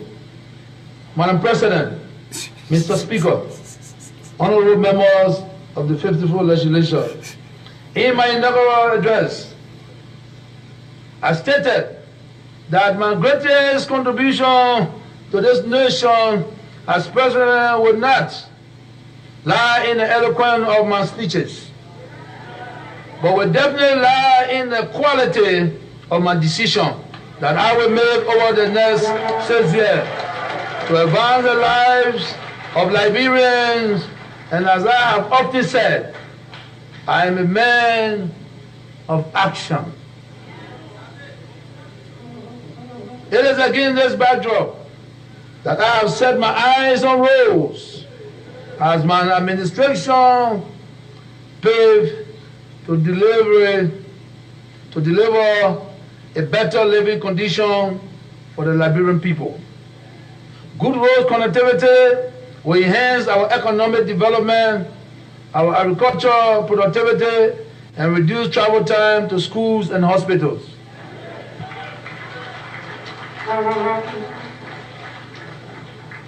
In fulfillment of the goal of the PAPD to connect every county to our commercial capital of Monrovia, we have targeted 517 kilometers of paved primary roads.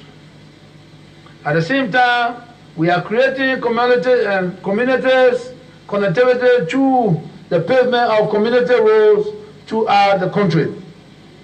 The government of Liberia is working with the ECOWAS Bank, Investment Development, the African Development, the World Bank, and to provide sector to identify skill of financing for the coastal highway. During the period under review, 3 new segments of primary road projects were initiated. The Sanikwele Local Toll Road project of 47 kilometers with funding from the African Development Bank and the European Union. The Ganta Tapeta Zwedru Road project of 225 kilometers with funding from the Liberian Reconstruction Trust Fund. Similarly, the German government has contributed 16 million United dollars, and the World Bank has also contributed 29 million United dollars to the Ganta Tabeta Zwedru Road project, and the Banga Salaye Road project of 81 kilometers is expected with funding from the Arab banks. In addition to these gains, the government of Liberia has secured funding from the Arab banks led by the Kuwaiti Fund for the ongoing Banga to Salaye Road corridor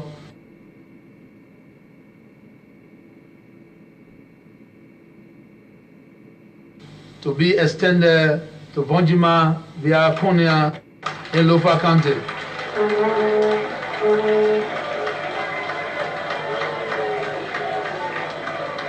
Totaling 195 kilometers. Our concessionaire, ArcelorMittal, has started the Ganta Yekepa Road project of 67 kilometers, and the World Bank has finalized funding for 6 kilometers of paved road from Coca-Cola factory to Iyedewe Junction.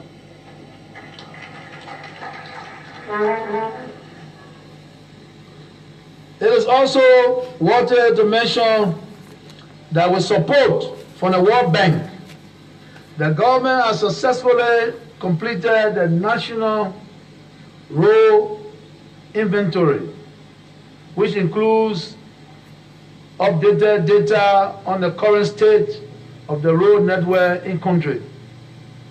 The government is undertaking a total of 150 kilometers of community roads in 57 communities in Monrovia and its environment, as well as in Banga, Bon County, and in Buchanan, Grand Bassa County. These roads are being paved with funding from domestic revenue generated from taxes.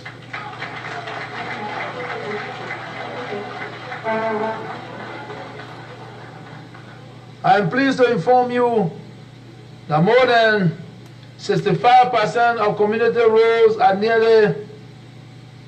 near completion. Though community Clareton Road and Chuba Road are completed and dedicated.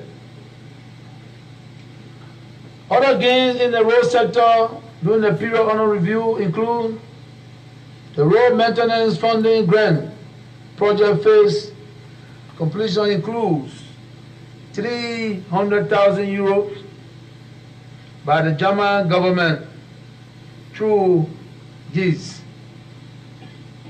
The People's Republic of China for the construction of 2 ultra-modern overpass bridges to be constructed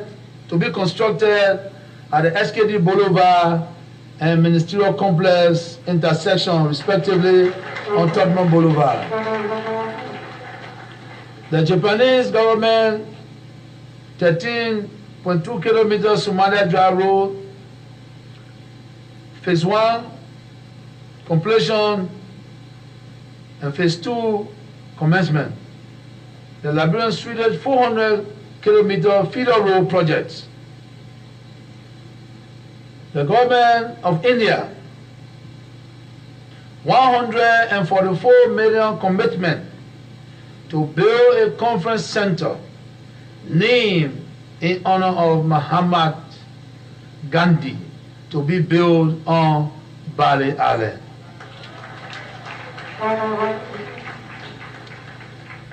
Madam Vice President, Mr. Speaker, members of the 54th Legislature, as the Liberia Electricity Corporation, the LEC, has been able to increase its supply out, the demand for electricity also increased, insufficiently transforming the overload led to several communities physically demanding service, sometimes resulting in demonstration in some communities. The able technicians of LEC were able to mitigate some of the problems by introducing new transformers where needed and replacing damaged overload transformers. There are more than 8,000 new household connections, 324 new commercial connections, with 80 new large users added and in the process of being added. However, revenue collected accounts for about 40% of generated load, while power theft accounts for 49% and technical losses account for 12%. There has not been a change in tariff, and that may not change until the problem of power theft is addressed through a policy reform. Statistics show that 10% of power theft will cost the Liberian Electricity Corporation $8 million United States dollars. Today, because of the increase in illegal connections, the LEC is losing in excess of $35 million United States dollars per year to electricity theft. This huge loss is preventing LEC from extending supply to many areas of our country where citizens are crying out for electricity.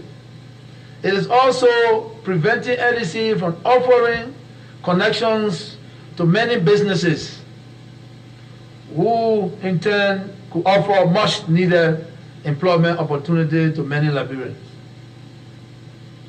Power theft is illegal. Power theft is illegal, and they sabotage the economy of our country.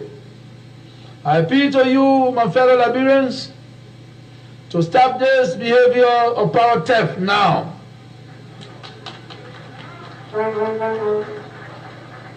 Let us work together to put an end to this dangerous crime and help LEC generate more revenue to expand its services to other communities and connect more citizens for the greater good of Liberia.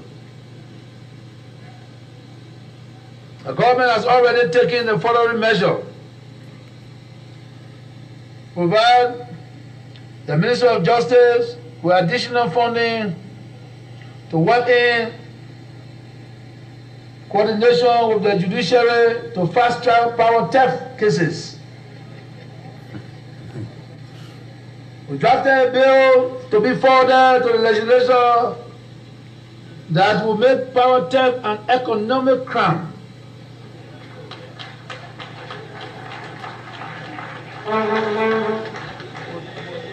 Began a rigorous implementation of mass disconnection of illegal connections and encouraging homes to legitimize their connections. LEC enhanced community outreach as joint stakeholders to protect against illegal connection which result in damaged transformer. Much work has been done, but we acknowledge that there is still more to do. Madam Vice President, Mr. Speaker, members of the 54th Legislature, we made a solemn commitment to protect and uphold the rights and freedom of our citizens. During the period under review, the government maintained an enabling environment for the exercise of press freedom and freedom of speech. The Liberian media remains vibrant and unfettered.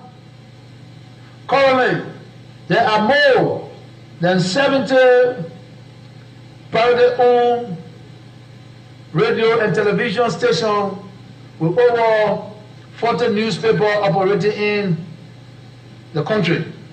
The media is fundamental pillar of our democracy. While we applaud the plurality of the media, we have also engaged the Press Union of Liberia to devise ways of enhancing professionalism.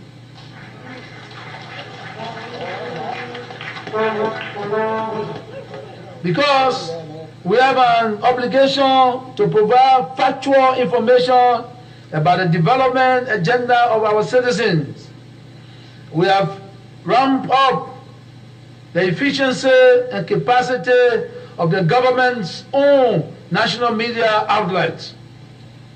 The national broadcaster, Liberia Broadcasting Corporation, ELBC, and ELTV has extended its coverage to leeward counties in an effort to further disseminate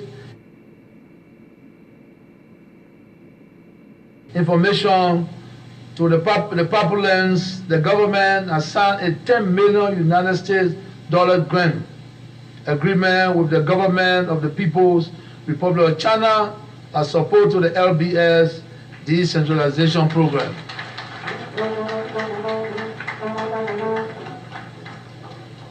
The state-owned media, including the New Liberian Publications and the Liberian News Agency, have become a premier disseminator of news and information from all around the country. We, as a government, will continue to rely on the independent media to complement the efforts of the state-owned media to keep the Liberian people engaged and informed of the activities of the government. Honorable members of the 54th Legislature, Liberia is a beautiful country with huge tourism potential. Our government will continue to work to improve the tourism potential. Tourism is largely the private sector driven industry, but the government in keeping with our own responsibility as undertake to craft the proper regulatory and administrative framework for the sector to strive within framework of national tourism trade export strategy. We are reviewing the option of seeking legislation to set up an independent national tourism board to regulate the sector and to attract investment in the sector. Madam Vice President, Mr. Speaker, members of the 54th Legislature, I would like to reiterate to you today what I said at the United Nations General Assembly last year. A nation which has experienced civil war must never take peace for granted or forget the long shadow that years of conflict still cast over our people's lives. We must realize and appreciate that ours is still a fragile peace. As we strive to reconcile our people and consolidate all our resources towards the future of prosperity, we must uphold the rule of law to enable us forge a sustainable peace.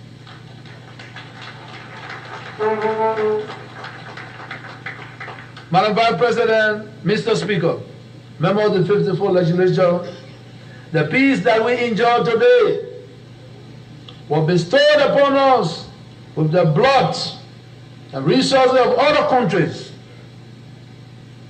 Its sustainability is not our responsibility. We are constitutionally responsible under the law to protect our hard-won peace.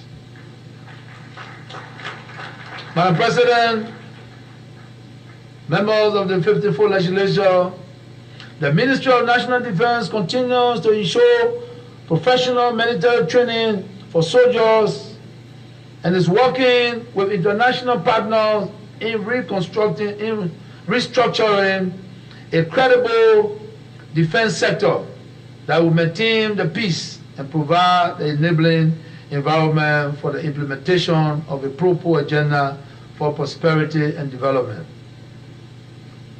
During the period under review, several local and international training opportunities were provided by our partners, including the United States of America, the People's Republic of China, the government of Bangladesh, the Republic of Ghana, the Republic of Sierra Leone, and the Federal Republic of Nigeria to improve the administrative, tactical, and operational capabilities of the men and the women of the AFL.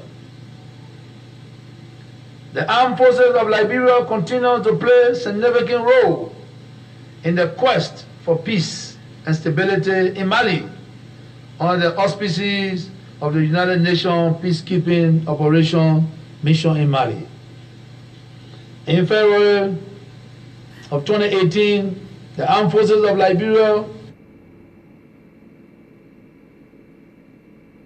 conducted 2 successive rotations exercise to reach a total of 5 rotations since the beginning of the mission.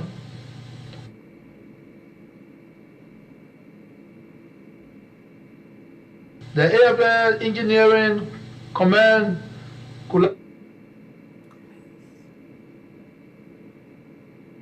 collaborated with the Ministry of Public Works to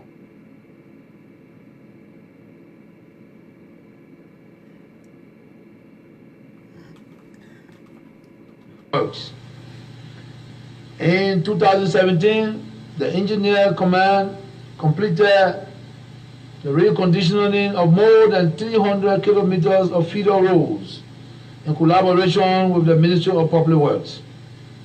As part of the post-conflict security sector reform, the Liberian National Defense Act of 2008 includes provision to re-establish the Liberian Coast Guard with assistance from the United States government the Liberian Coast Guard was fully reactivated and partially equipped to conduct maritime security and safety operations.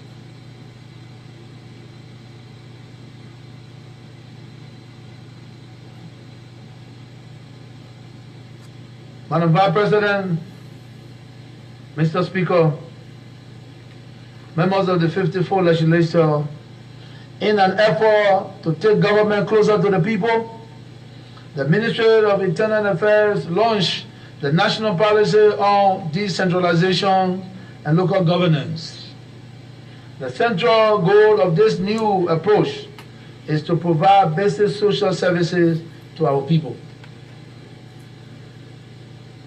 The newly enacted Local Government Act of 2018 will now guide the national progress of decentralization of power, whereby authority, functions, and responsibilities will shift from central government to local government.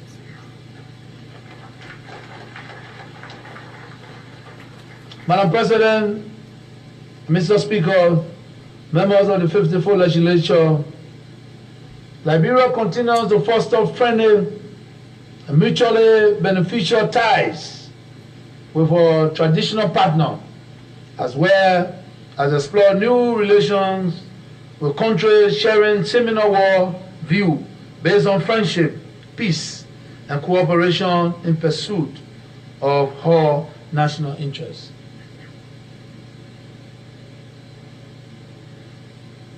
Liberia continues to pursue a foreign policy objective based on the principles of sovereignty, equality, and non-interference in the internal affairs of other states. The cultivations of friendly ties with member states of the international organization and the settlement of dispute through dialogue and negotiation took center stage in the international arena. During the period under review, I made an official and state visits to several countries in the interest of Liberia and consulted with my colleagues on a number of issues of importance to Africa, notably the resolutions of conflicts on the African continent and elsewhere. Most notable among my travel were the following.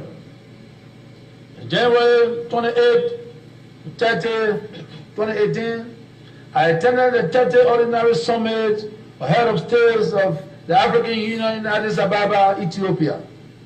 This was my first official travel as President of Liberia and my first attendance at the African Union. February 14 to 17, 2018, I paid a state visit to the Republic of Senegal.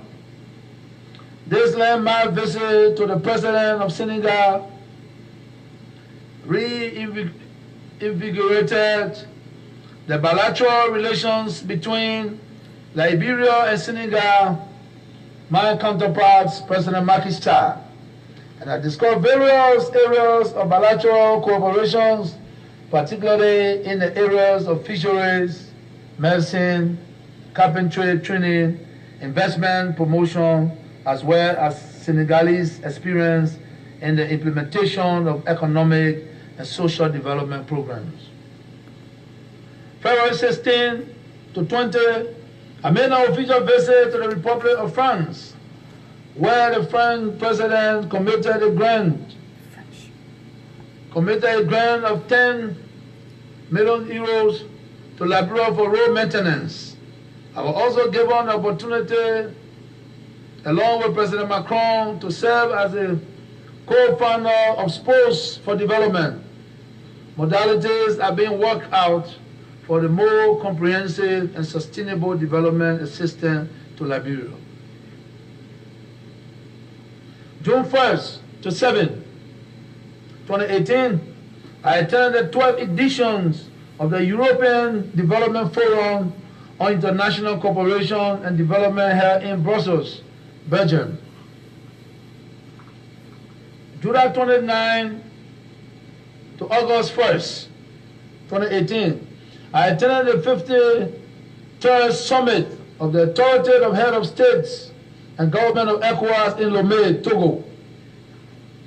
August 27, September 6, I led a high-power delegation to attend a forum on China-Africa cooperation, the FOCAC Summit in Beijing.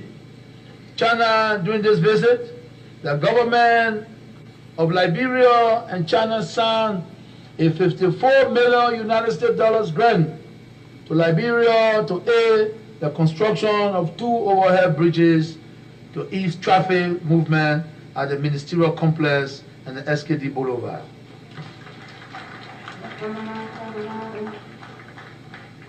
I would like to inform this August body that Liberia has signed a memorandum of understanding enabling us to become a member of the One Belt, One Road initiative.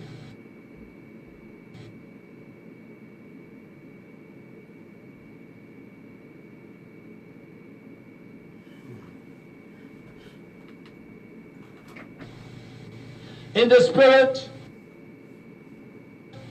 we reconfirm our commitment to overhauling the One China policy which governs our relations. September 18 to October 4th, 2018, I attended the 73rd section of the United Nations General Assembly for the first time as President of the Republic of Liberia. I had the opportunity to address the General Assembly and also attended a high-level meeting on the world drug problem that was chaired by His Excellency President Donald Trump of the United States. I also attended a high-level plenary meeting on the global peace in honor of the 100th birth anniversary of Nelson Mandela. November 9 to 15, at the invitation of President of France, I paid an official visit to the Republic of France to attend Paris Peace Forum, which brought together more than 70 world leaders. During the occasion, I had the opportunity to meet other world leaders and talk about mutual benefits in our relations. While in France, I was invited to attend the Internet Governance Forum organized by the United Nations Educational, Scientific, and Cultural Organization, UNESCO, as a guest of honor. In my submission, I highlighted the significance of Internet in bridging communication gaps in the world, as well as I called attention to the danger of this misuse of this new technology for both countries and their citizens.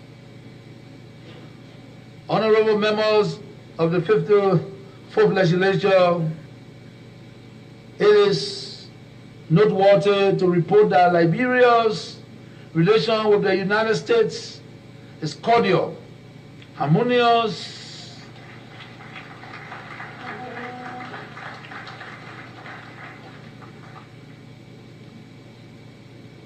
it is noteworthy to report that Liberia's relations with the United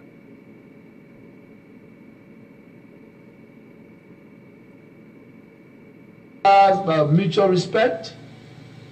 America is traditionally ally of Liberia, and both countries continue to collaborate at the bilateral and multilateral levels, which led to a recent and significant signing of a $120 million United States dollars between UC and our government.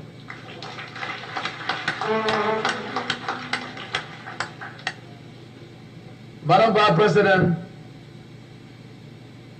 members of the 54th Legislature, during the reporting period several officials, former officials of government, and permanent citizens ended their earthly journey for eternal rest.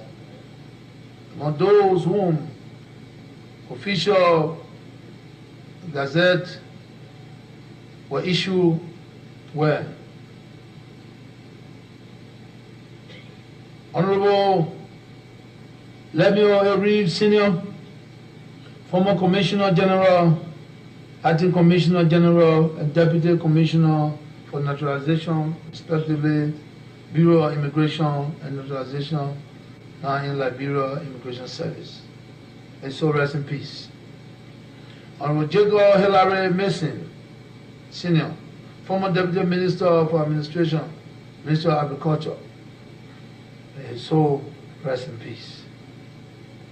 Ambassador Famata Rose Osode, former Minister and Deputy Permanent Representative to the United Nations, Minister Consular, Deputy Permanent Representative, Minister of Plenipotentiary Charge Affairs. Honorable Jackson, may her soul rest in peace. Honorable Jackson Ido, former Minister of Post and Telecom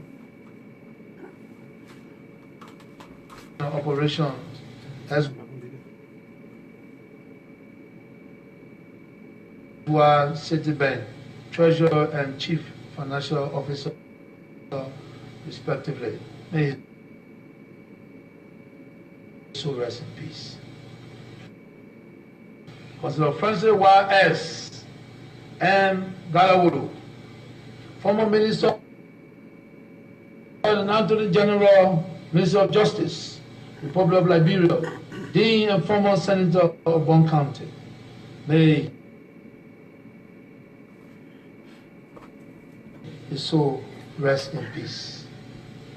Honorable A. Francis Bongba, former Representative, 51st Legislature, Bon County.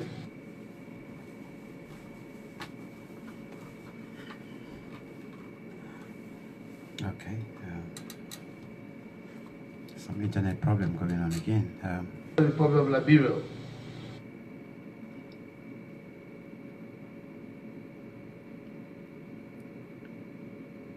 May his soul rest in peace.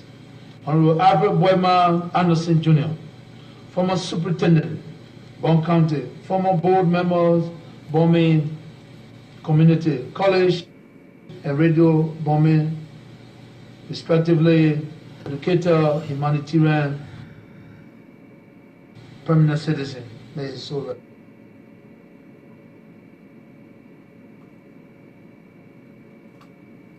rest in peace.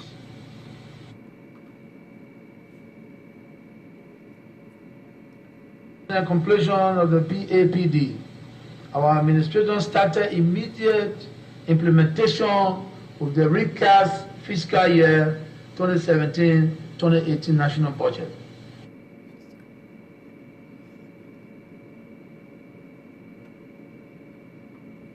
With the rebalancing, we were able to generate $9.6 million United States dollars in saving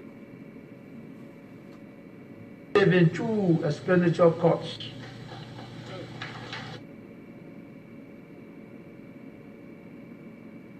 All right, I think we're having some technical problem. Let me see whether we can resolve as quickly as possible. Agency We can continue and their deputies and assistants. So, but the president has spoken for I think nearly 2 hours. I can say 1 hour 42 minutes. I am pleased to inform you, honorable members of the still his speech. So thank you so much for being there. Thank you for being with me on the platform this afternoon as the President of the Republic of Liberia. Presents a report as President to us since he took power. We're here, and of course we are here on the Profile Liberia platform, and hopefully we will try to analyze this speech right after the president gave his goodbye after this speech. We're yet to hear anything about healthcare. A lot of you guys are quite concerned about healthcare as well, and the president is yet to make any mention of the healthcare as to how his government is actually dealing with healthcare, or what they have in place.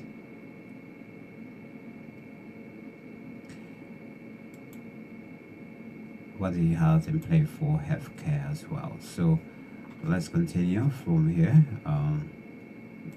from where we stopped, and let's hope that well, our guys are now working on it to come back to us, and so we can continue as well. But never mind, it's not their problem. It's not their problem. I can't blame them. It's due to the internet. Up to now we don't have no fiber optic in Liberia. Now I went home back when I was there during the Christmas. I saw they are digging the ground as well, somewhere along the Somalia driveway. I don't know how soon that's going to be done, but if we have fiber optic in Liberia, all this thing about internet breaking up like this, it will solve our problem as well. So that internet connectivity, the guys who are giving us their services, they will just do little thing and be able to improve on it. So whenever program like this is going on, even the EOBC or LBS, who is there, find it very, very difficult to inform the Liberian people and the rest of the world with respect to what is going on. Will be able to perhaps update their equipments and be able to supply us as well. But I'll stay here, not too short now, because not too sure now.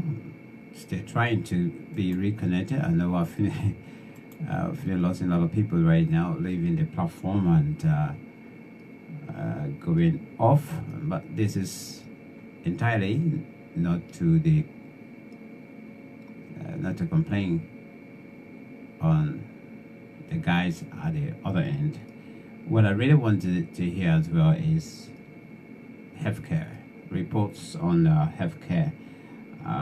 What are we doing? How far are we?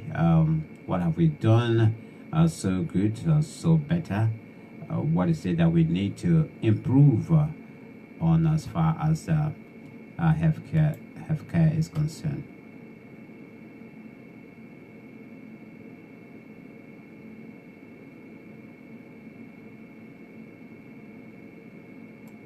So I think I'm going to throw you in music for now, because they find it difficult to get back to Liberia.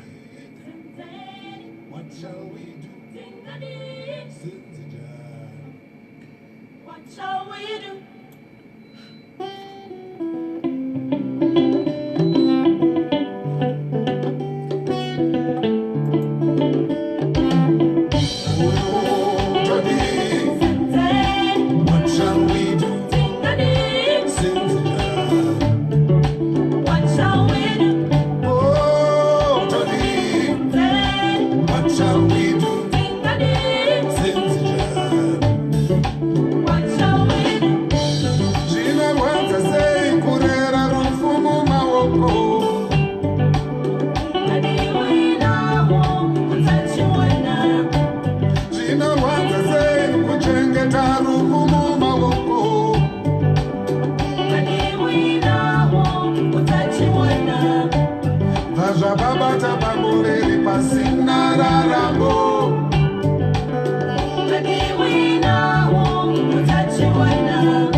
Batumbuka bamuliri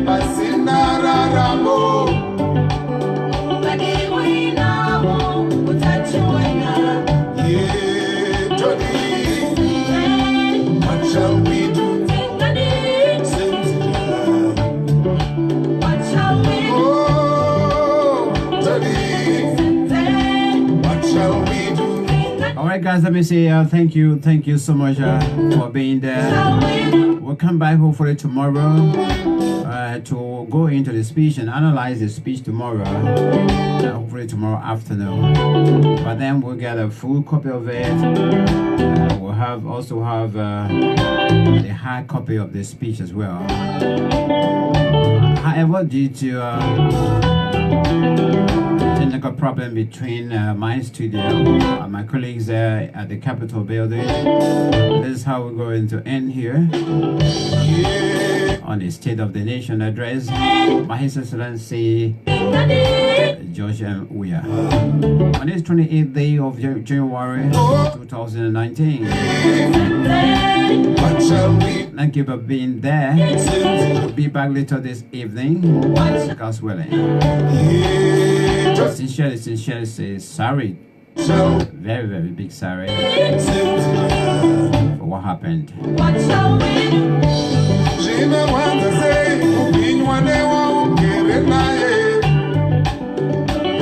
As you've heard, tomorrow we'll talk more about the $25 million that was said was infused in the economy. The president broke it down and said that 17 million actually was infused, and the balance 8 million is in safekeeping. All right, that's what we got from the president regarding the $25 million. Any more questions? What shall we do? Thank you very much. God bless you. God bless the continent of Africa. Above all else, may God bless Mama Liberia. I'm out right now. I love you all. Bye.